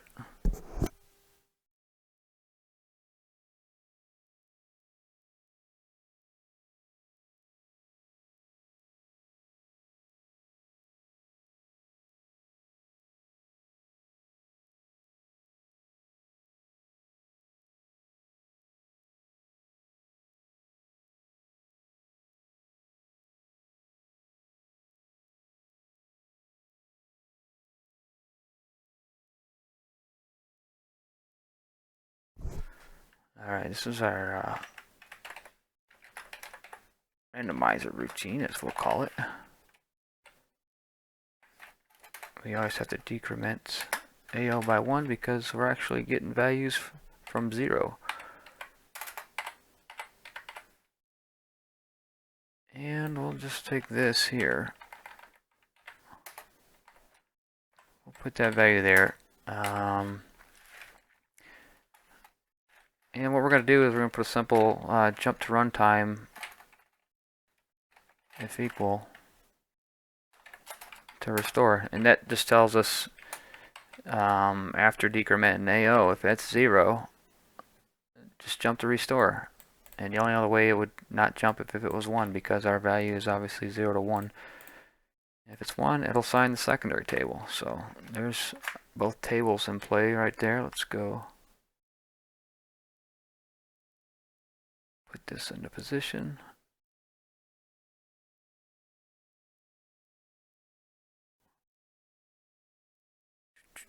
I believe it's this one.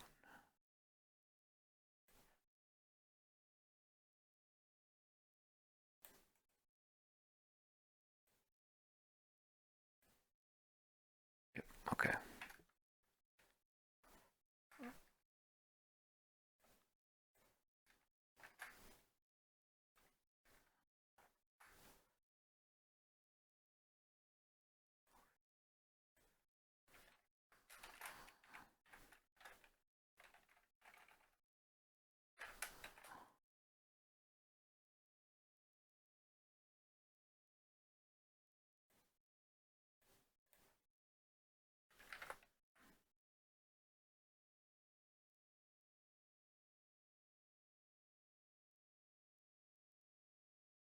Let's see, what can we squeeze in here to describe this as best as possible? AI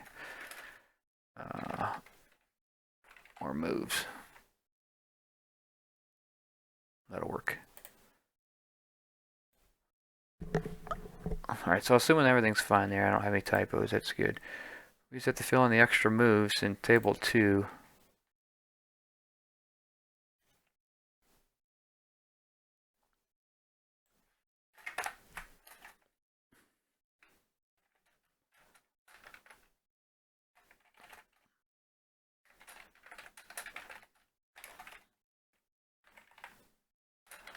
There we go. I'm sure I got another AI moves table 2 in there, so we'll put more table.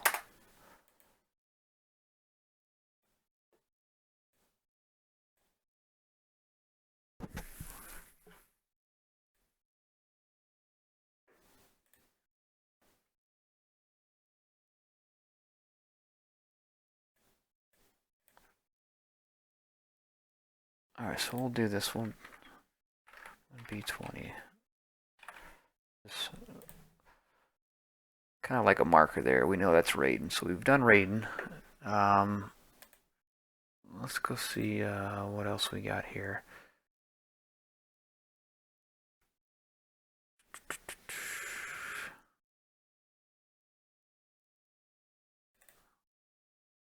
Quick jump kick. I wish that was Kung Lao's, but it's really not. I think that's when the AI is on very hard and they jump kick you before you can get over there and jump kick them. They catch you in midair.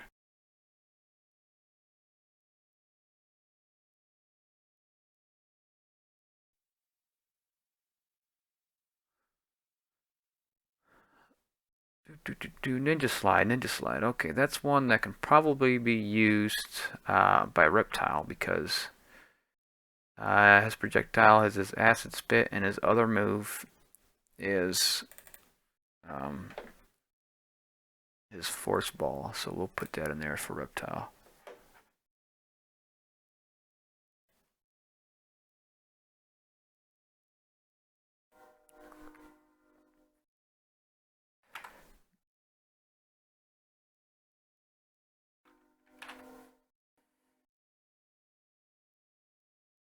Alright, so that's 2 other moves. Let's see what else we got.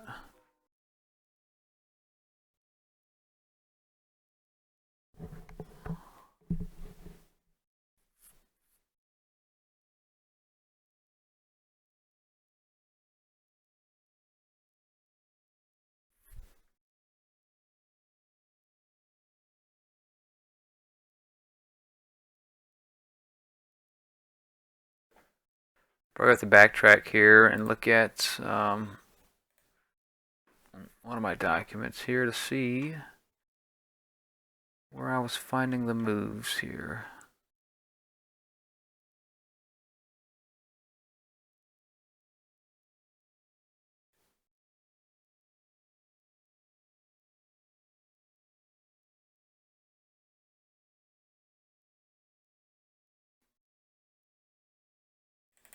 Well, if that don't stick out and give me an idea, I guess nothing does. We'll try that.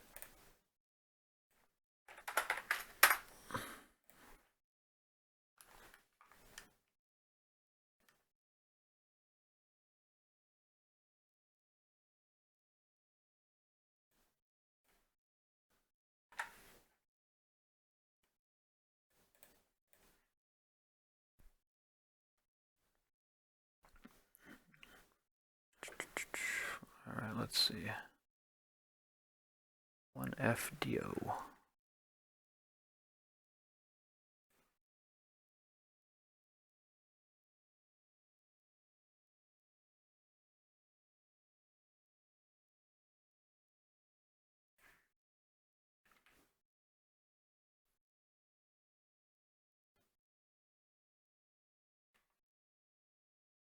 Alright, looks like Shang Tsung's gonna morph here.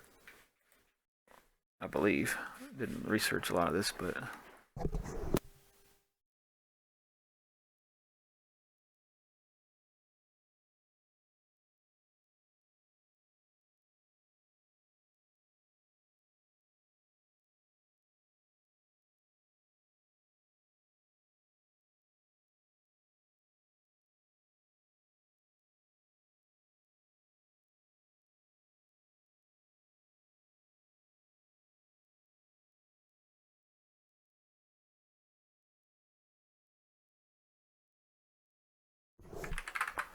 alright, we're gonna turn off the timer and damage here.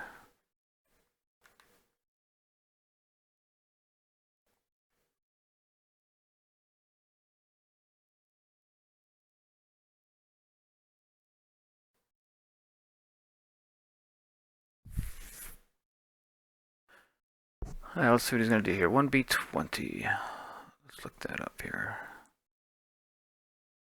Do 39 1B20. Oh, that's obviously I just did that. He's gonna Superman us.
All right. So where were we here? Oh yeah, tracking down moves here. We got to find out. Shang Tsung is he's a good guy to do this on, but it just all depends on who he morphs into, I suppose. But it probably best off if we try to get specific moves versus a particular player here. So let's go.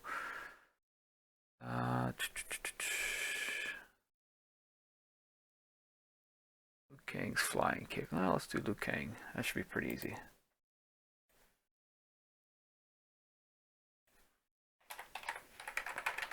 So put in our address here for our second, our 2-player character ID here. And we'll force it to be Liu Kang here with the 1.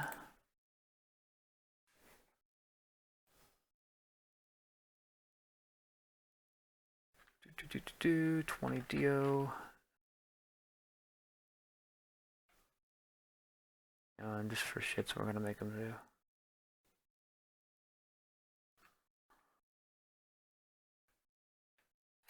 AO equals 3. We'll just try this again.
No, it's here. I just charged it, but just looking for scorpions teleport. The computer doesn't do it for some reason.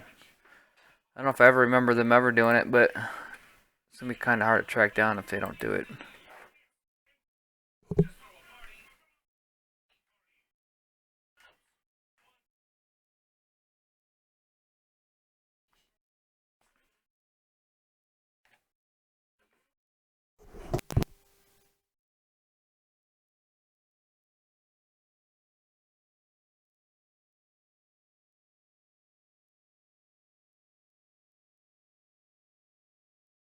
Well, I wonder even if it might not even be written. You know.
Yeah, I mean there's like a table index. And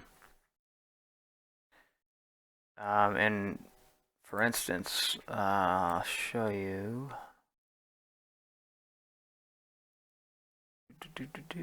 Let's see, AI special moves.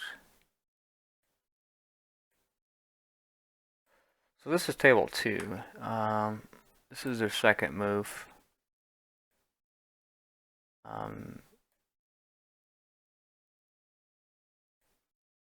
And Scorpion just has a 91 BO. That's like all he does. That's all he does is spear. That's the projectile one. So they get the same thing assigned for, like, for instance, Kung Lao's got his hat. Let's see, Liu Kang.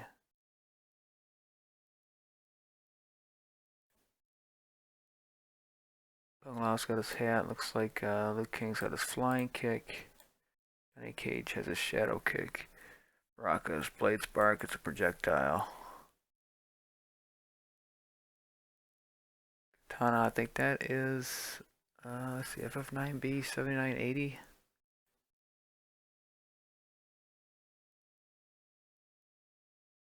I'm not sure what that move is for her.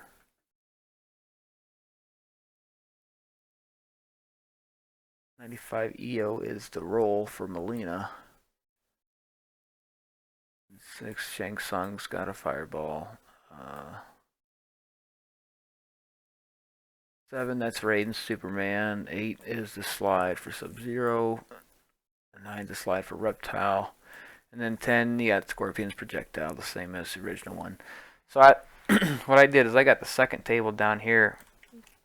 I don't know if you saw this, but I already got the extra moves and the extra table in there. So when they do decide to pull a special move at the round start, it pretty much does a coin flip and picks table 1 or table 2.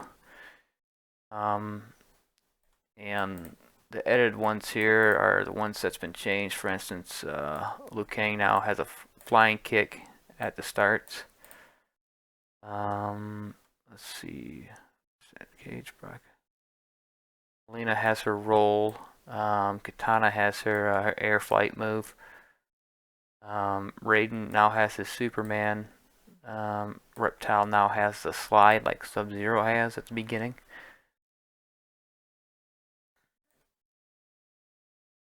And I'm working on getting, I can't get, for some reason, Scorpion to teleport. I don't even know if he has it written in the AI. And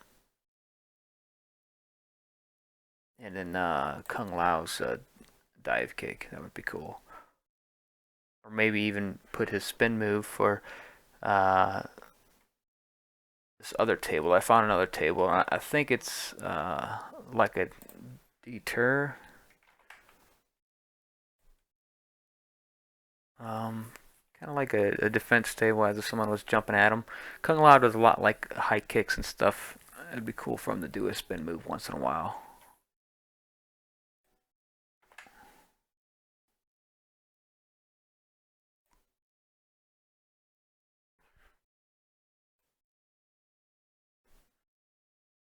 Oh, yep, noob.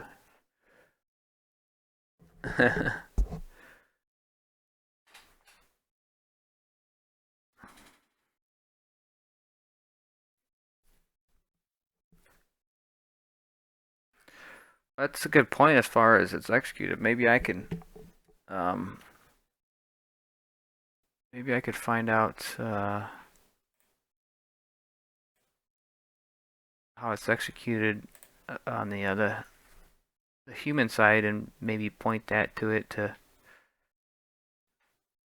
have to write a routine for it to jump back to the AI, but I mean that's not a big deal. Let's put a jump to.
There we go. I had to put something on to keep my headset from automatically powering down if there's no sound, but let's see, we can probably look into the special moves here. Maybe we can track it down like that.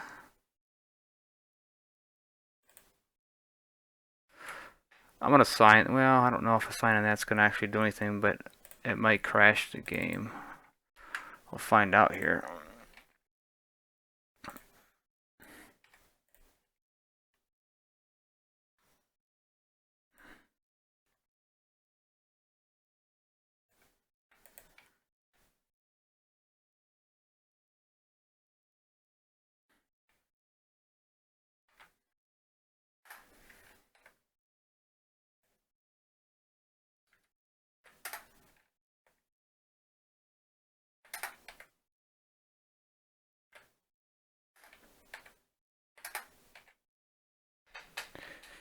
I ain't doing anything for that, but let's see here.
Yeah, I think the FF83 F930 just moves tables around and gets the next table ready for the next time it's needed. It looks like it doesn't really.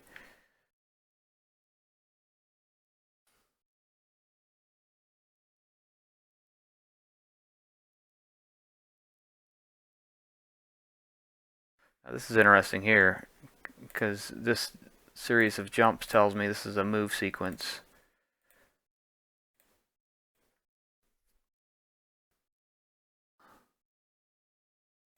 So I'd be interested to see if one of these leads me to the right spot here for this teleport.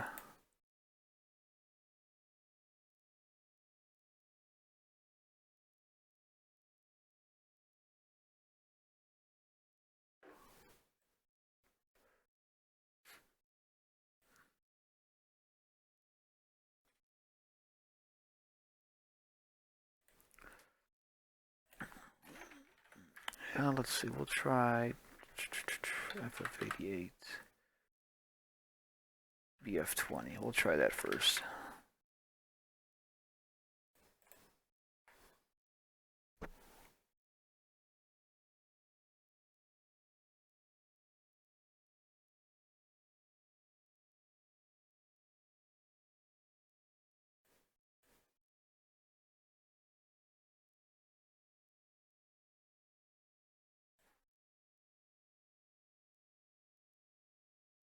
Alright, we're gonna let him throw us here, get us out of the corner.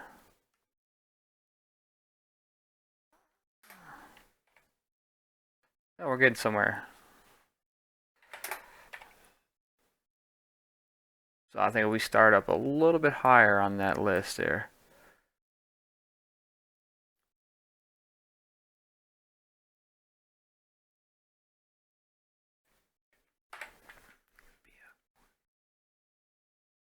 Let's try BFO. Look at that.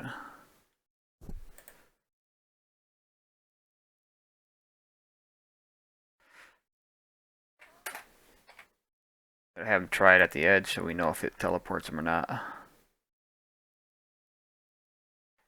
on, throw that spear.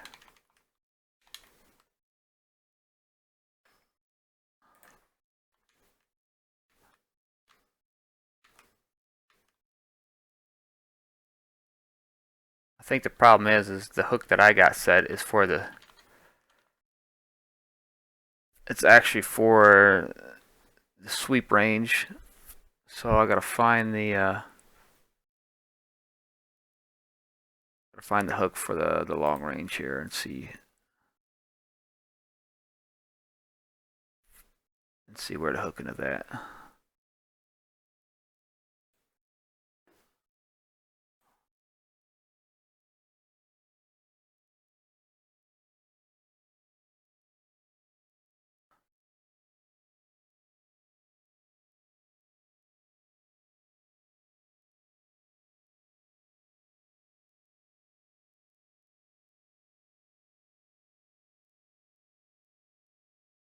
Alright, looks like FF9B 7230.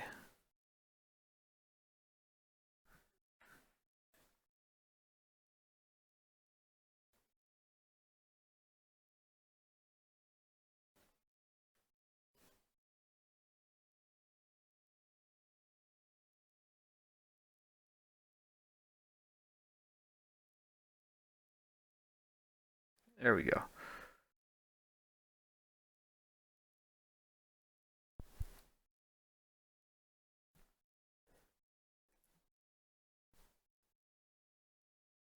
Oh, that's actually the projectile range.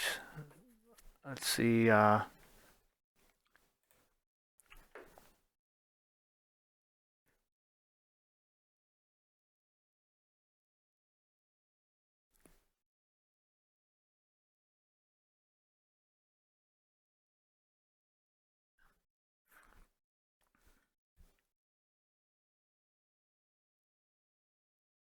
Let's see. I want to say BABO. Okay.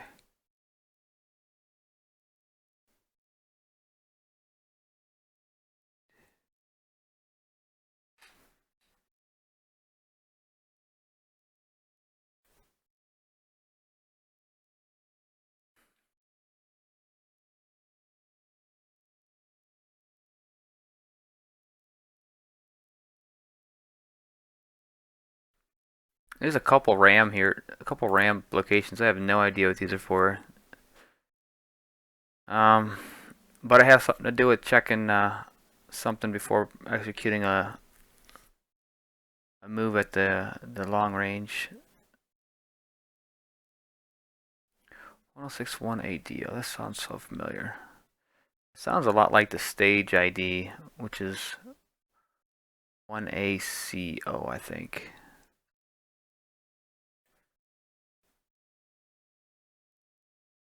It's a funky ass value though.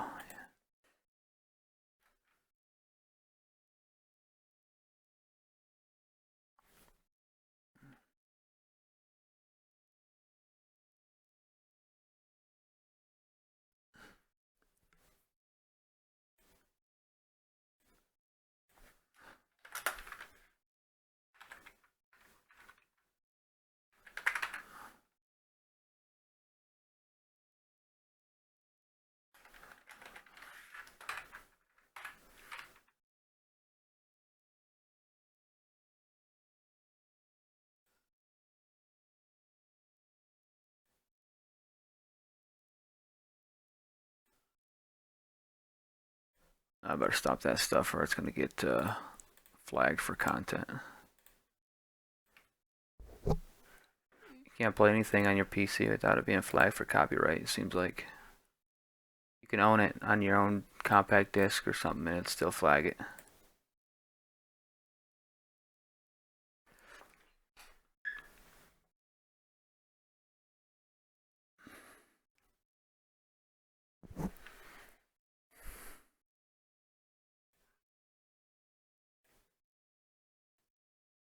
Alright, so let's see, we're going to eventually jump back to FF. 9B7060.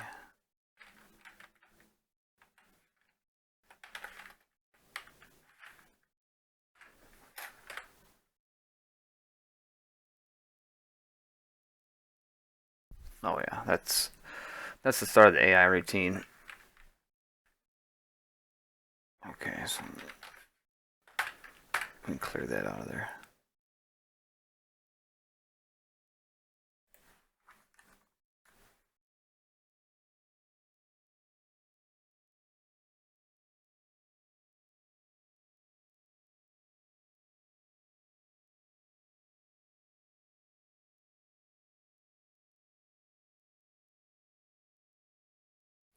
So I guess is Scorpion's teleport gotta be able to be called back far enough on the screen for it to be useful, because it seemed like right now the computer they don't really do any moves too far out. I mean, it's probably about right where you see it.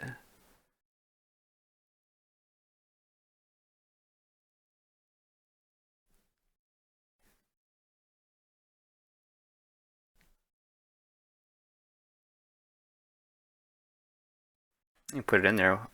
I guess we can check it out and see what it does.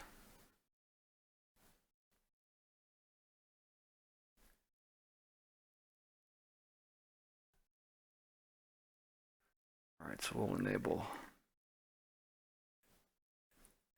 B8 BO BADO.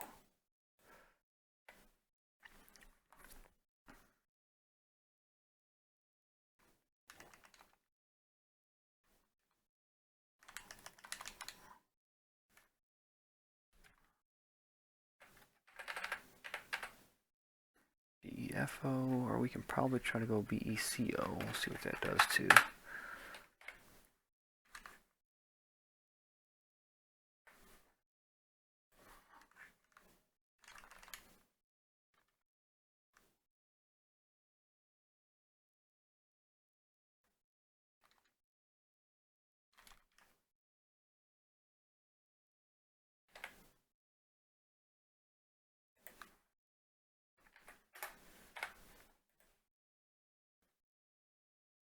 Alright, so let's just do this just for...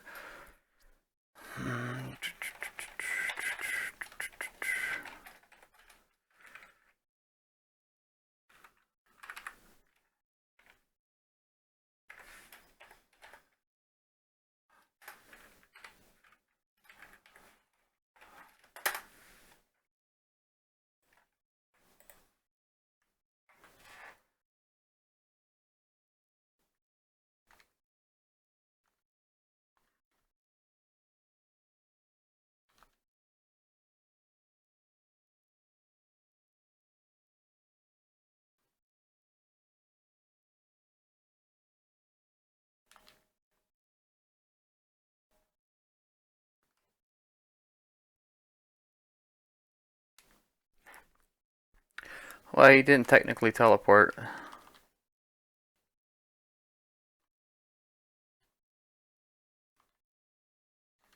Kind of jump backwards.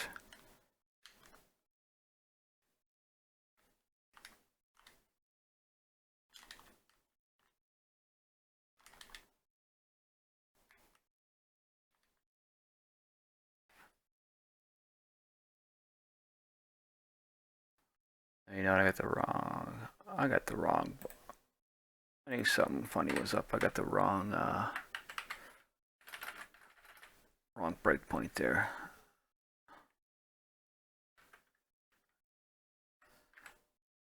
B-A-D-O, B-A-D-O. There we go. That's the one I wanted.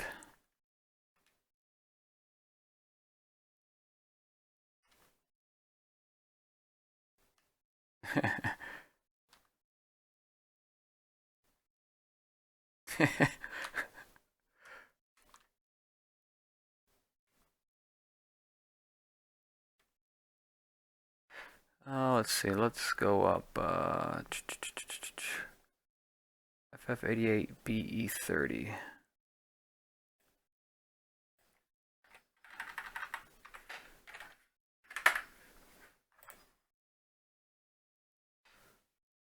Yeah, I went up. I went up a little bit in it.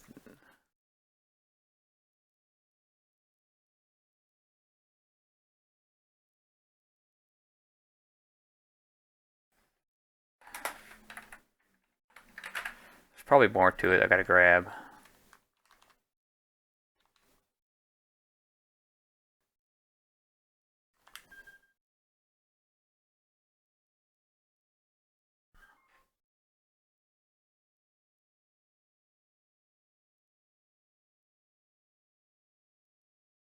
Yeah, you can see there's more up here to grab, so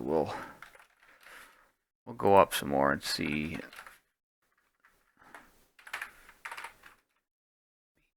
Oh.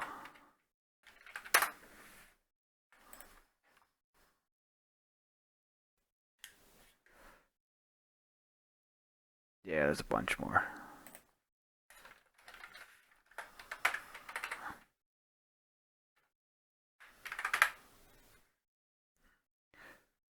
I gotta put my headset here in the charger.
Round one, fight.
Alright, let's see. I'm back. What a pain in the butt I just went through. Thought I fat fingered something, so I went back and looked at everything.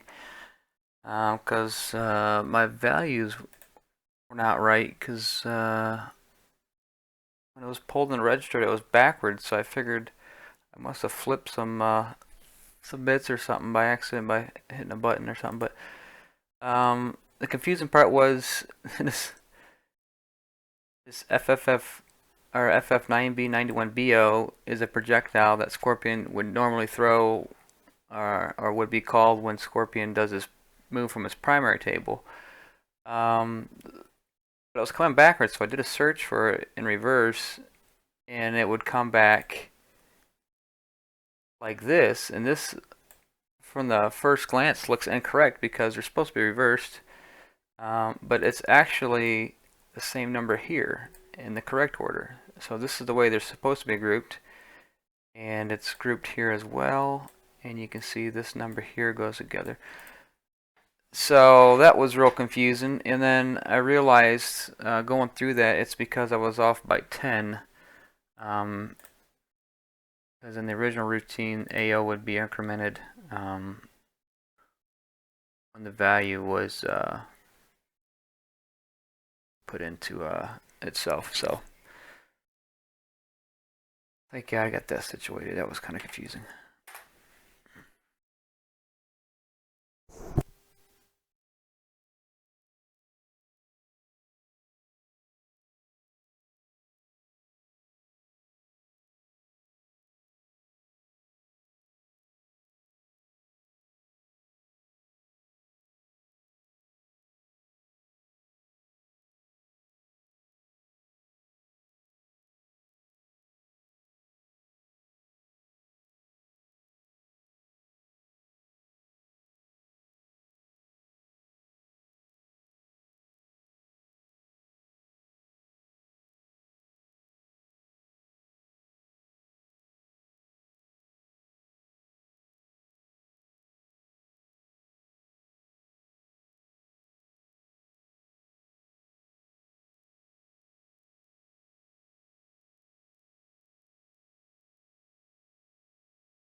fight.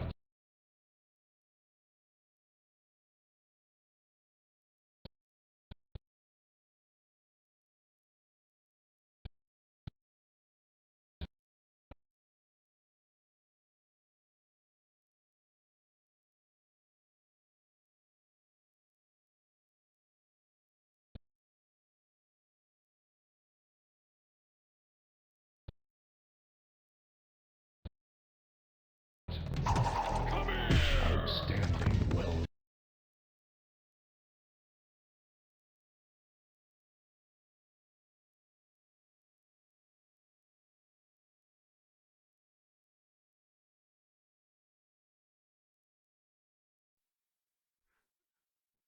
Alright, everything seems to be good with that. Let's try a different character here. Let's see, who do we got here? We got, let's go down the list here.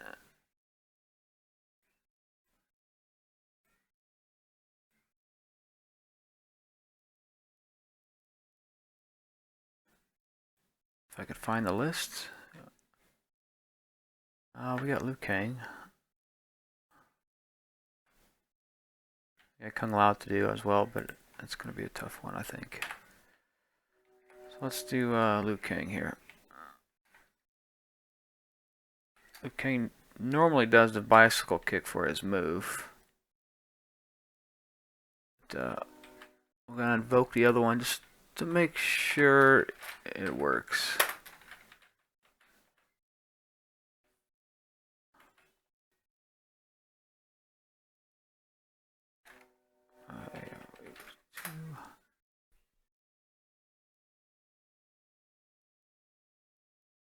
So there's this flying kick.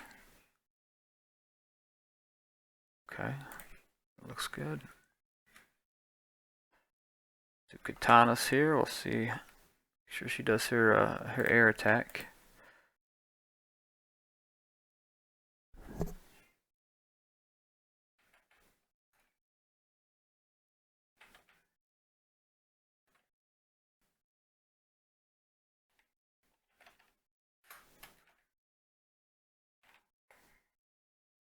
Oh, looks like we had a problem there.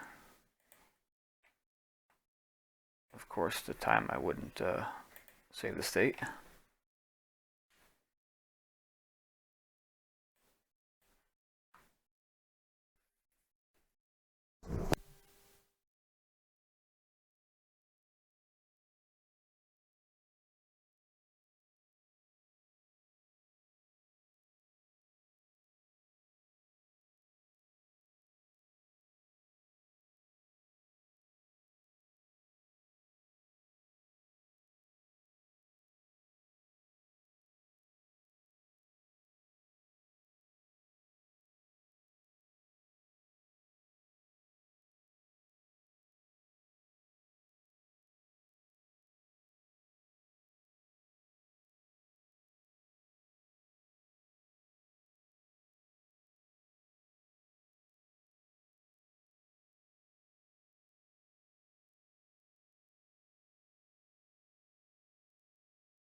Now that's why our pointer's off on that one.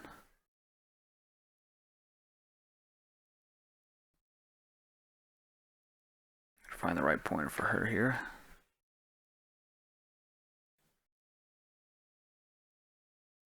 F9B76D. I must have wrote it down wrong.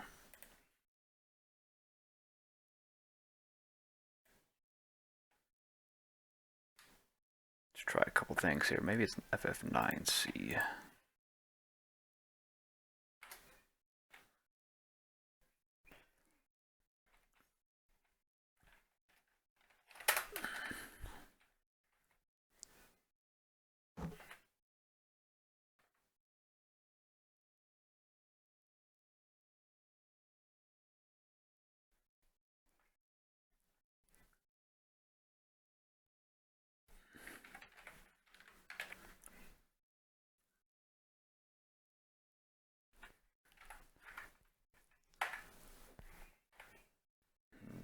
Negative.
Round one, fight.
Okay.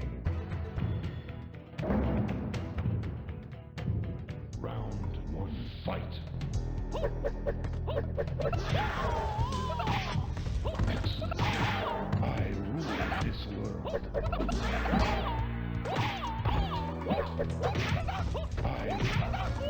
Okay wins. Round two, fight.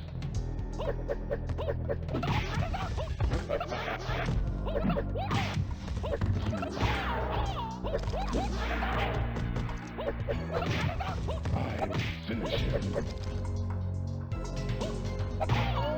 UK wins.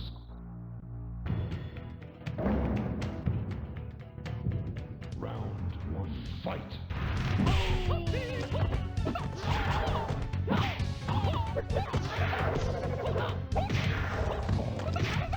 I rule this world.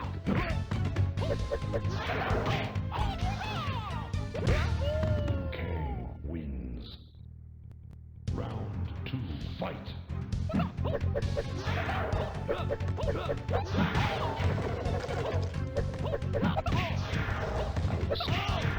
Outstanding. Finish him.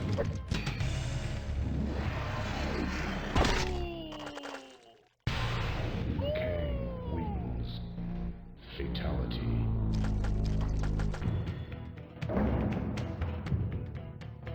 Round one, fight.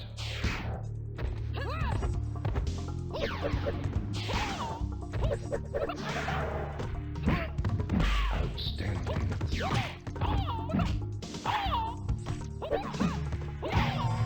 Lena wins. Round two, fight. Outstanding.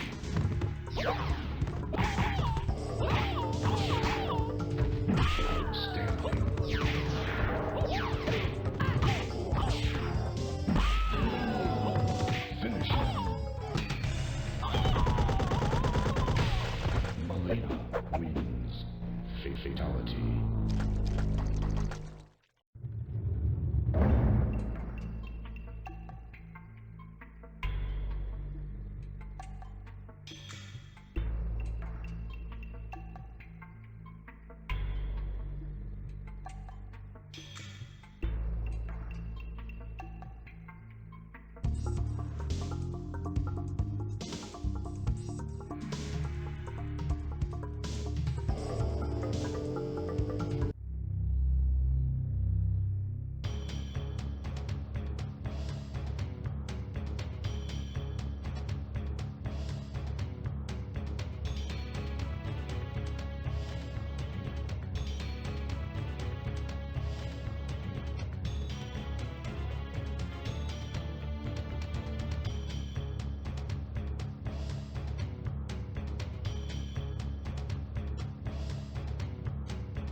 fight.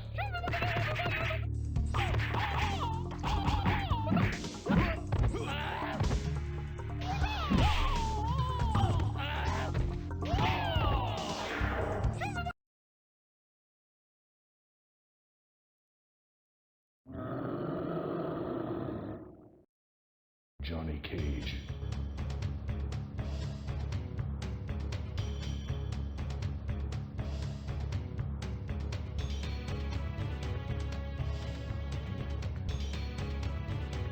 Round one, fight.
Smoke wins.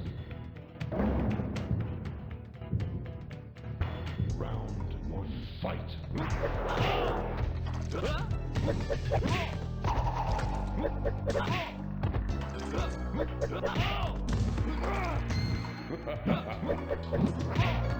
Smoke wins. Flawless victory. Round two, fight.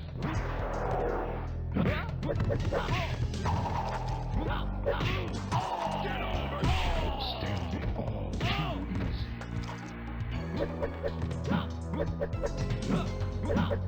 Finish him.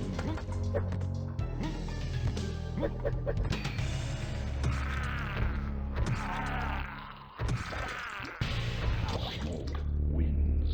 Flawless victory. Fatality.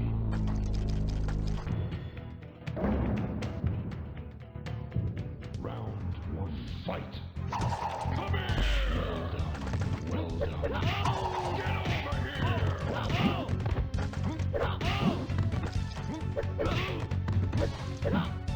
Well, Smoke wins. Round two, fight. Come here! Excellent.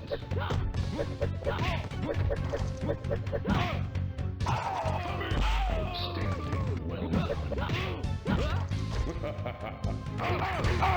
Scorpion wins.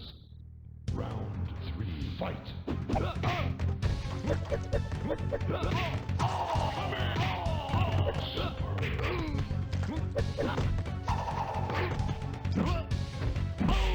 done.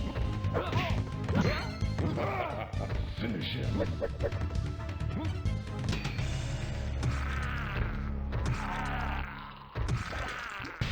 Smoke wins. Fatality. Round one, fight.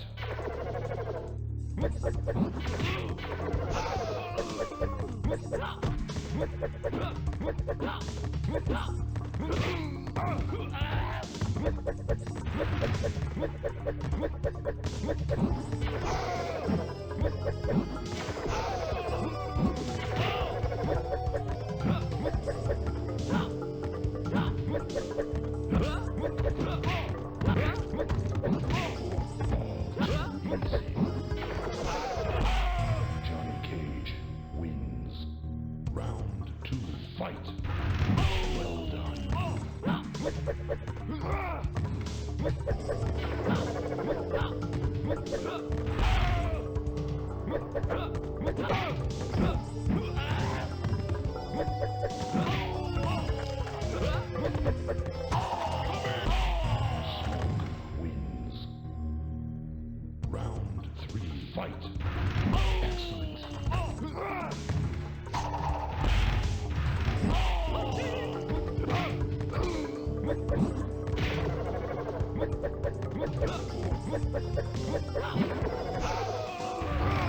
Finish him.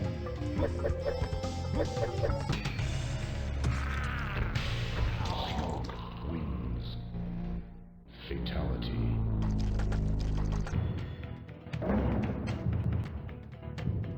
Round 1, fight.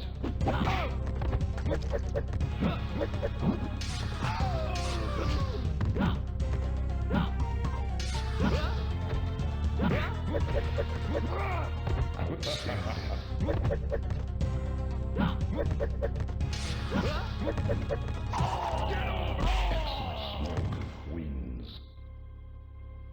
Round 2, fight.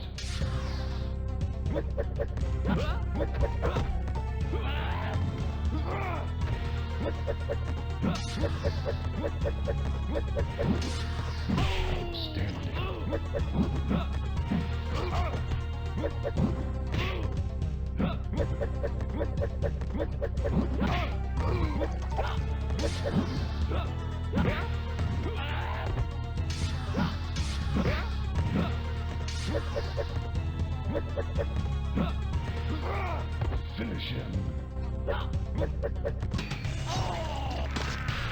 Smoke wins.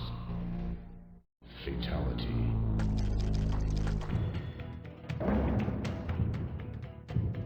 Round 1, fight.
Finish him. Smoke wins. Fatality.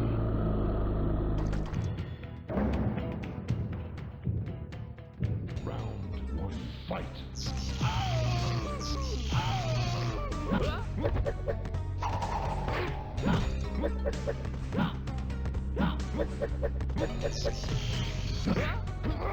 I will stand easy.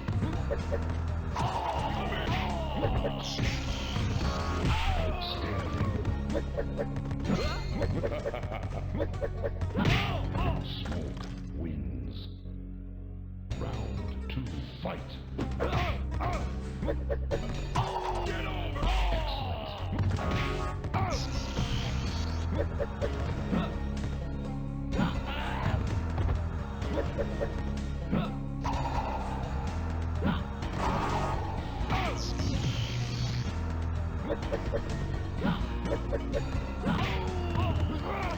Well done,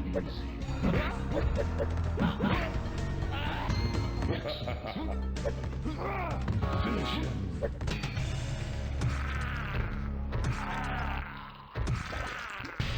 Smoke wins. Fatality. Round 1, fight.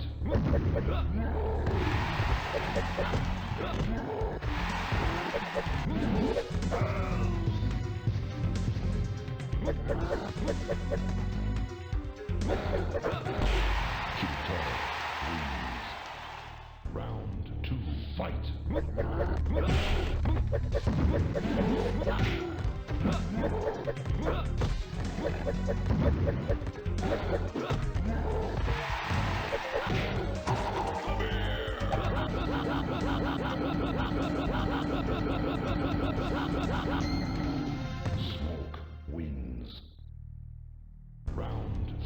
fight. Get over here! I run this world.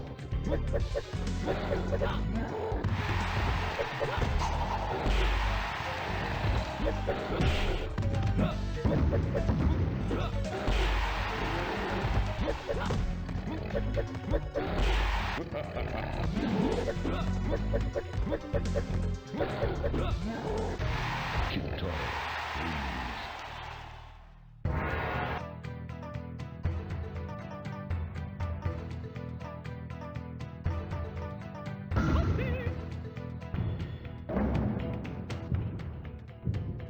Round one, fight. Get over here!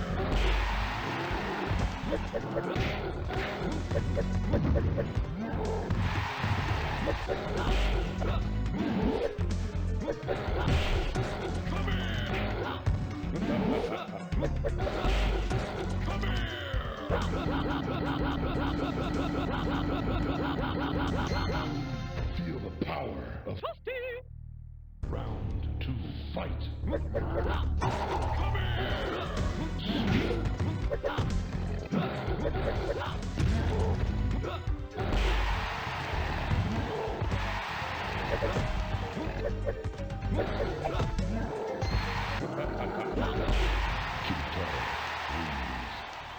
Round three, fight.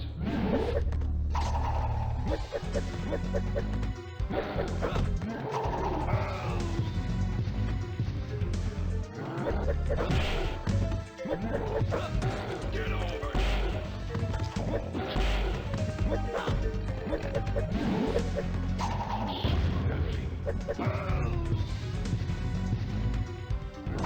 Get over here!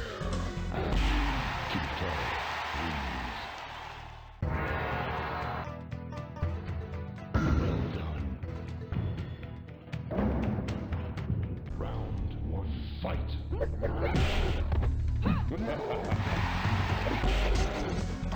done.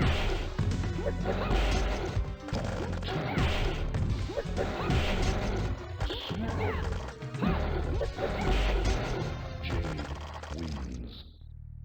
Round two, fight.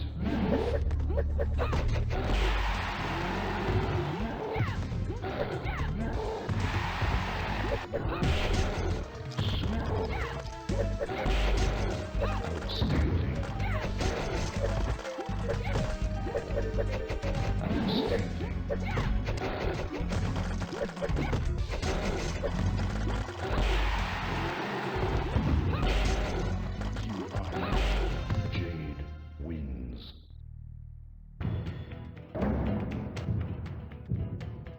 Round one, fight.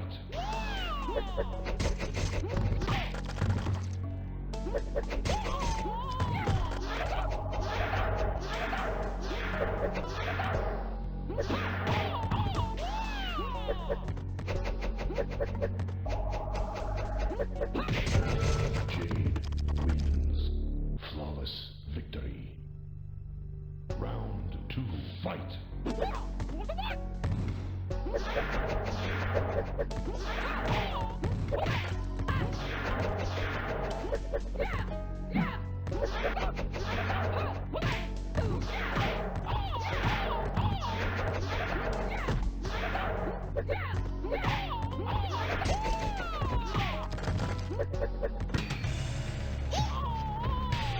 Jade wins. Fatality.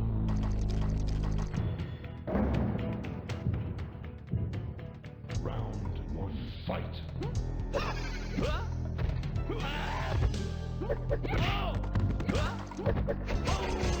Well done. Well done.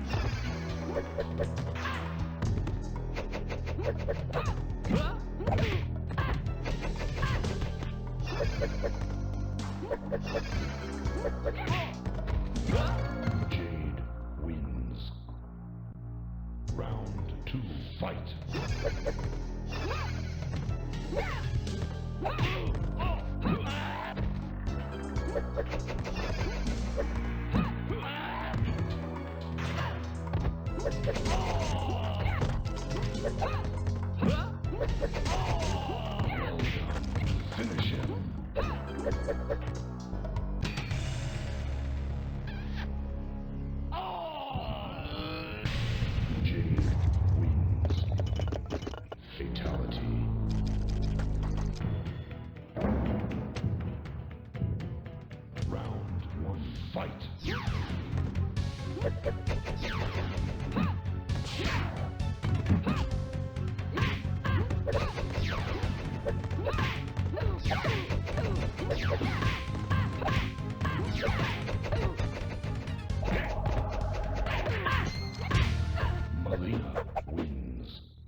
Jade wins.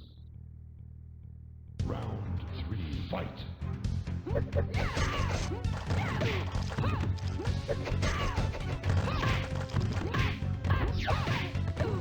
Finish her. Jade wins. Fatality.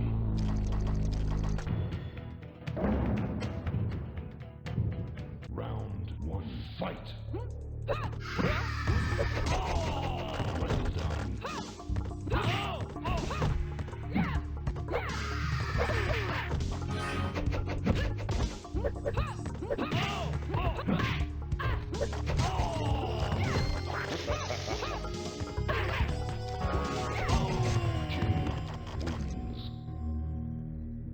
Round 2, fight.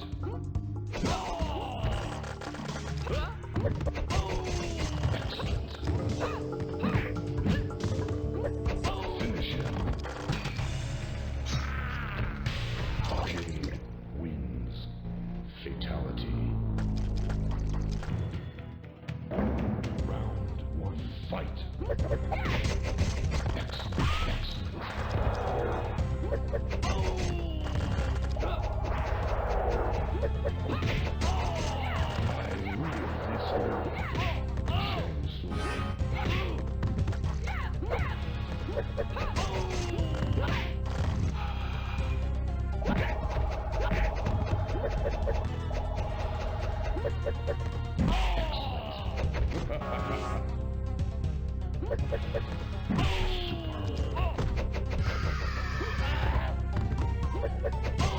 Jade wins.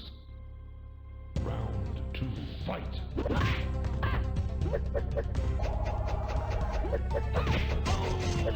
You are nothing.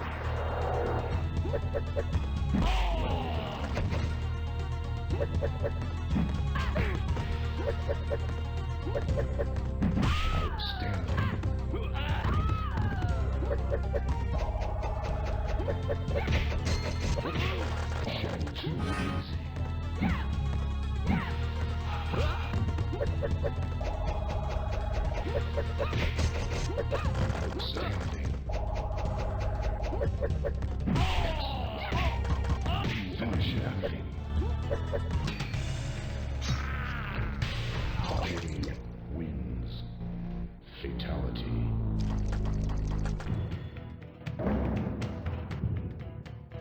Round 1, fight.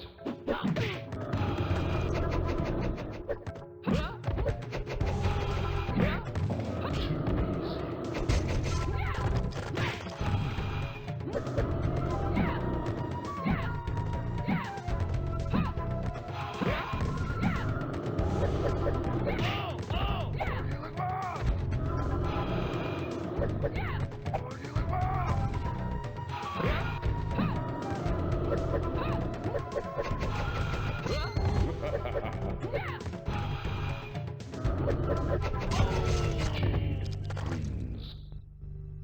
Round 2, fight.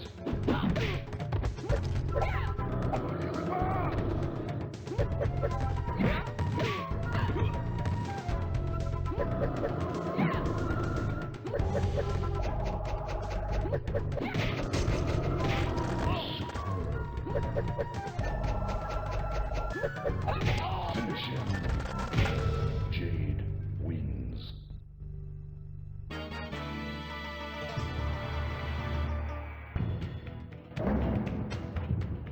Feel the power of Shao Kahn.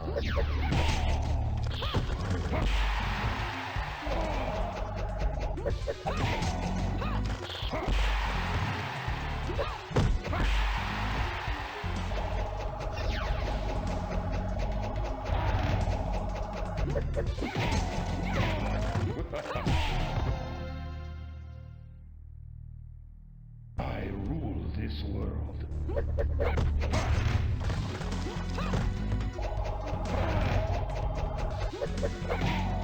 You are prepared.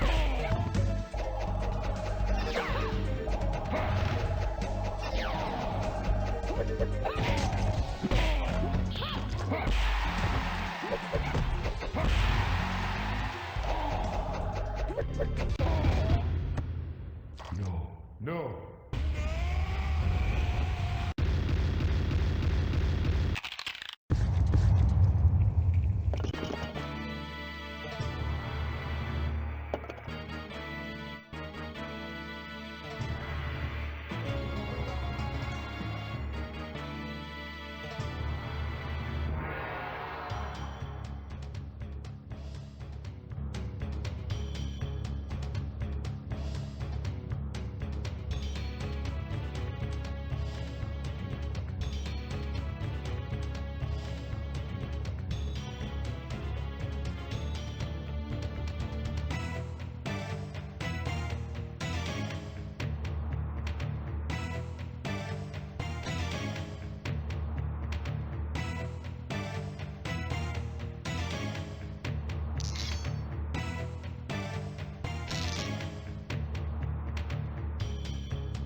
Sub-Zero.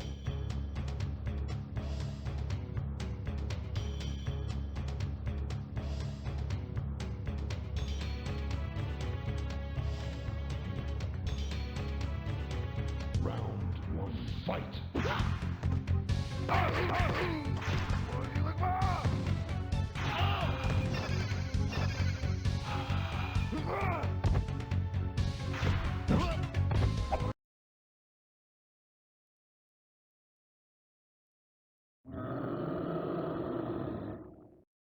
Reptile.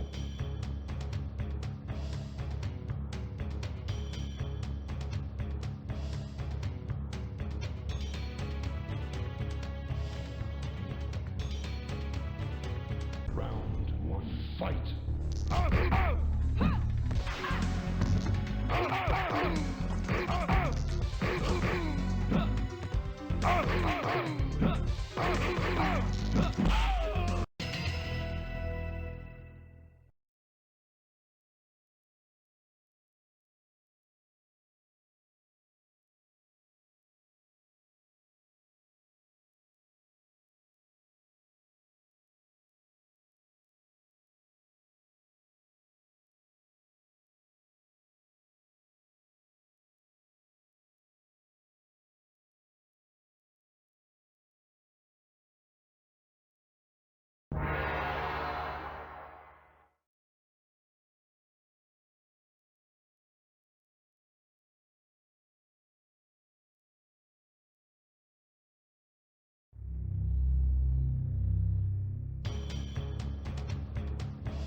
fight.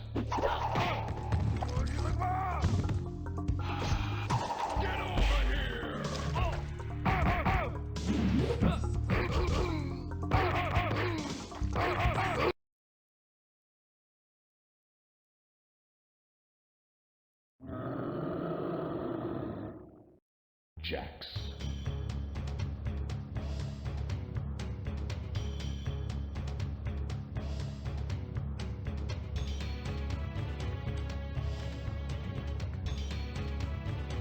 Round one, fight.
Kung Lao.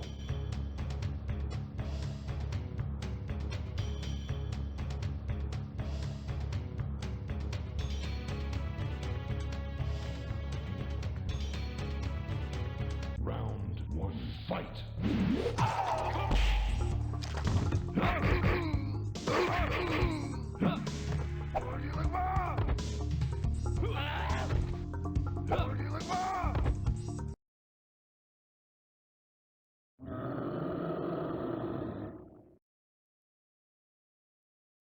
Liu Kang.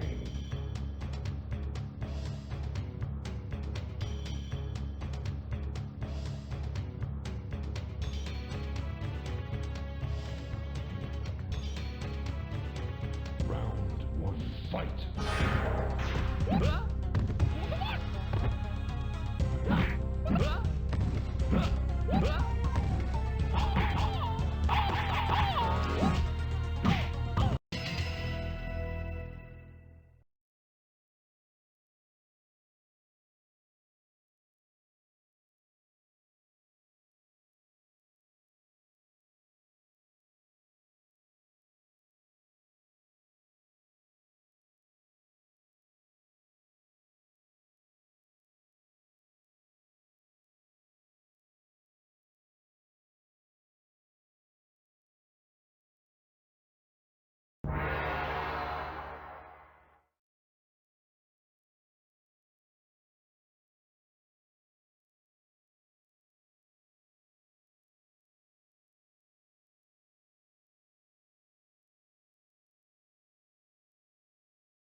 fight.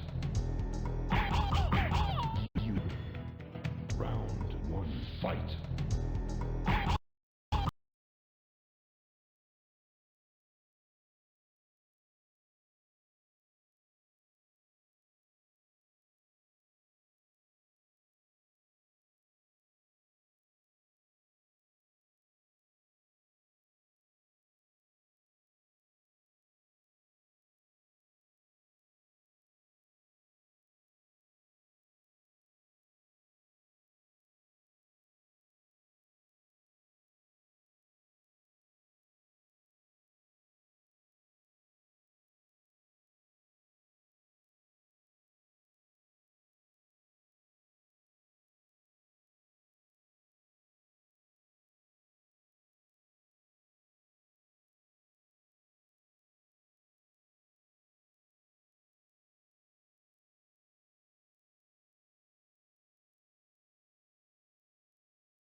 Fight.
All right, so I got the break point, so we just gotta back. I gotta back up here and see when it's triggered here.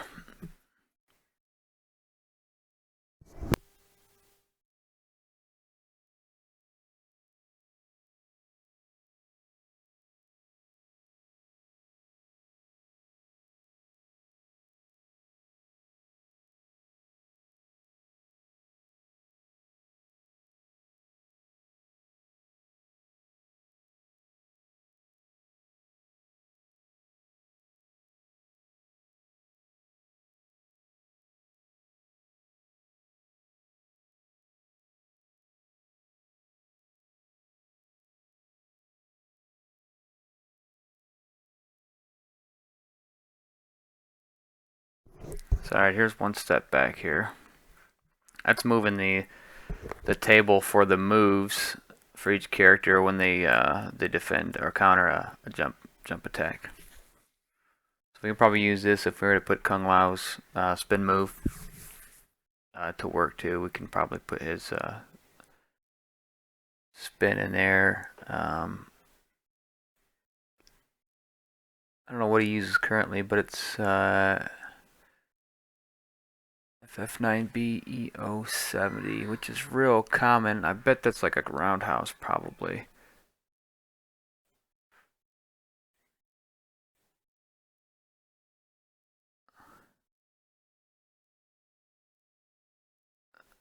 Let's see, there's a roundhouse.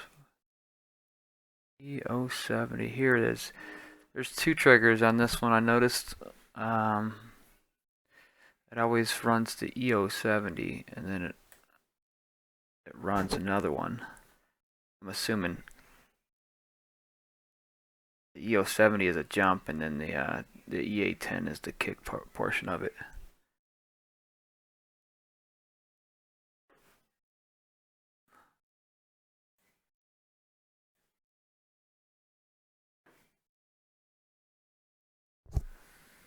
So let's see. This is 1, 2, 3. This is Baraka's Blade Fury right there, and it's being assigned over here.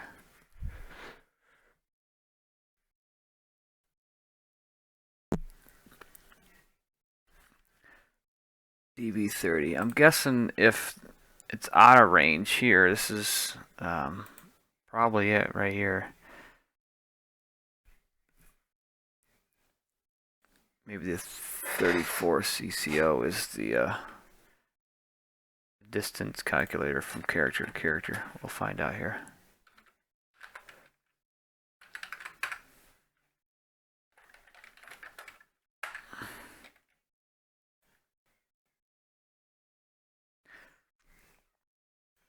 Alright, so yeah, A3 and A4 is player 1, player 2, then it jumps and subtracts a 2. And the difference is, what does it get here? 103 or 106.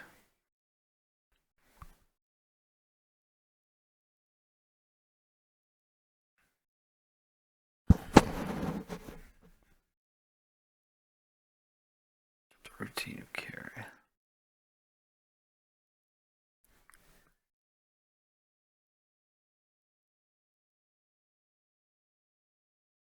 So if 80 is a threshold, and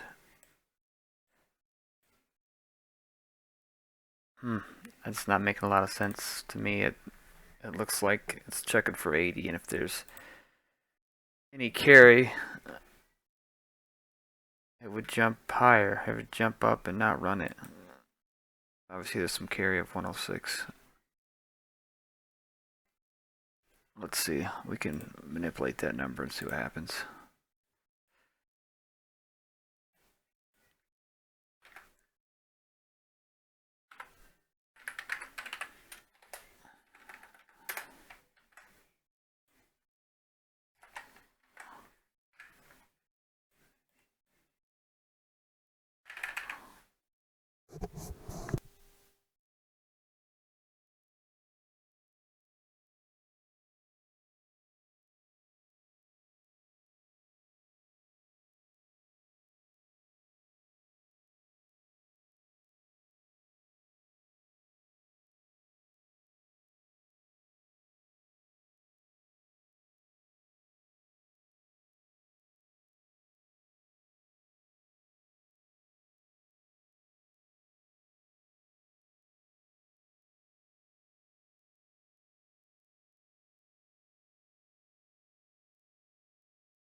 Yeah, I think that first value, it may be the minimum distance before he does the Blade Fury. Otherwise, he does the jump kick. Because no matter what I change it to, he can still do the Blade Fury, no matter if it's, you know, AO or FO. I think it was, what was it, 80? Was the original value.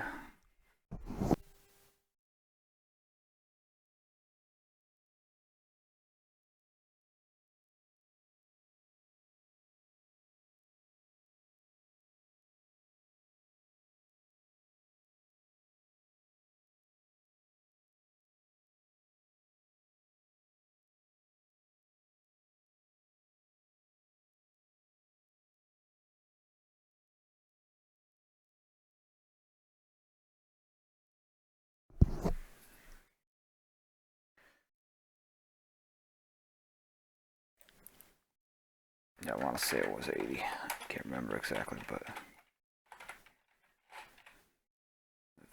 that looks about right.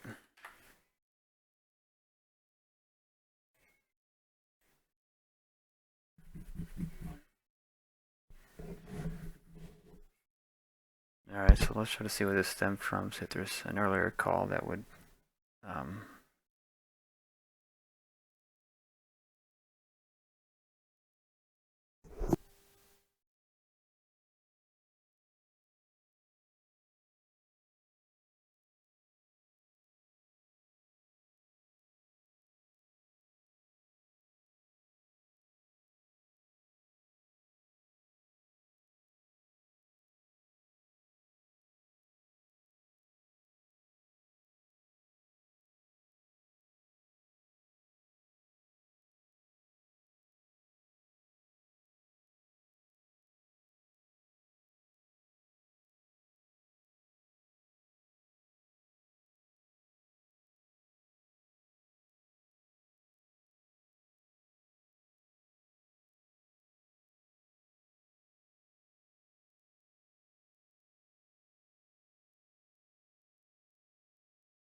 let's see if we could find this value here because it's obviously being jumped to.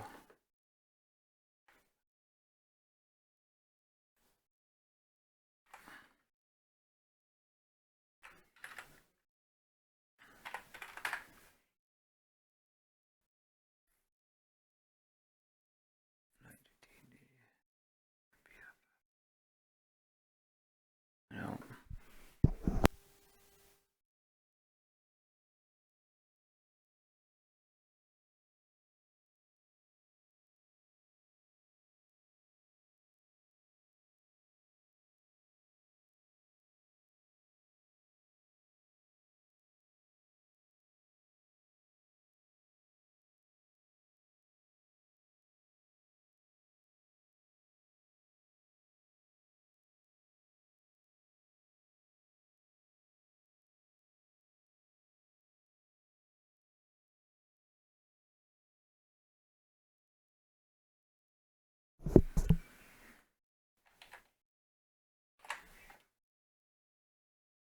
So we can check the stack pointer here. Oh. 9B C550.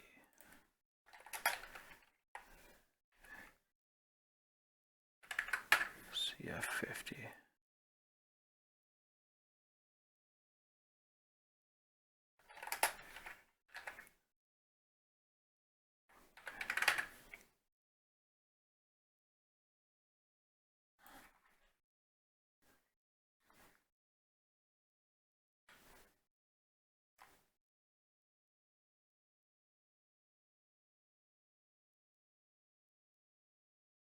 There goes our 1B60 hit.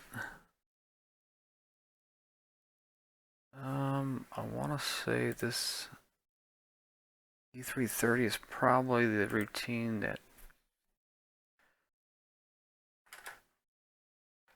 checks distance away the characters are.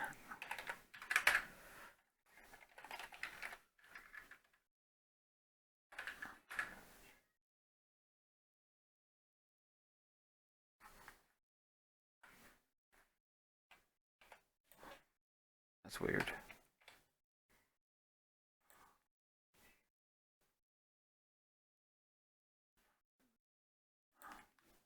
It's hitting on a lot of things.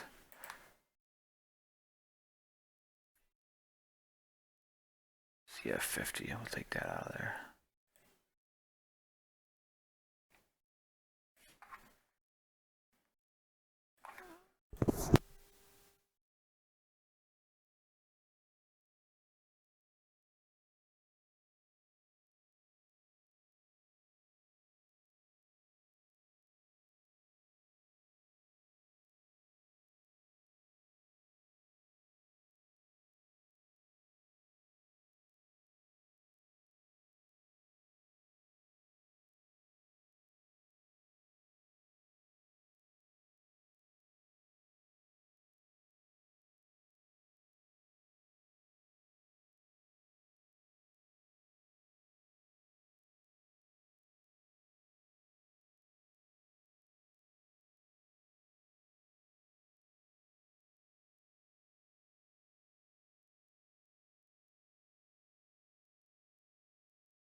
Excellent.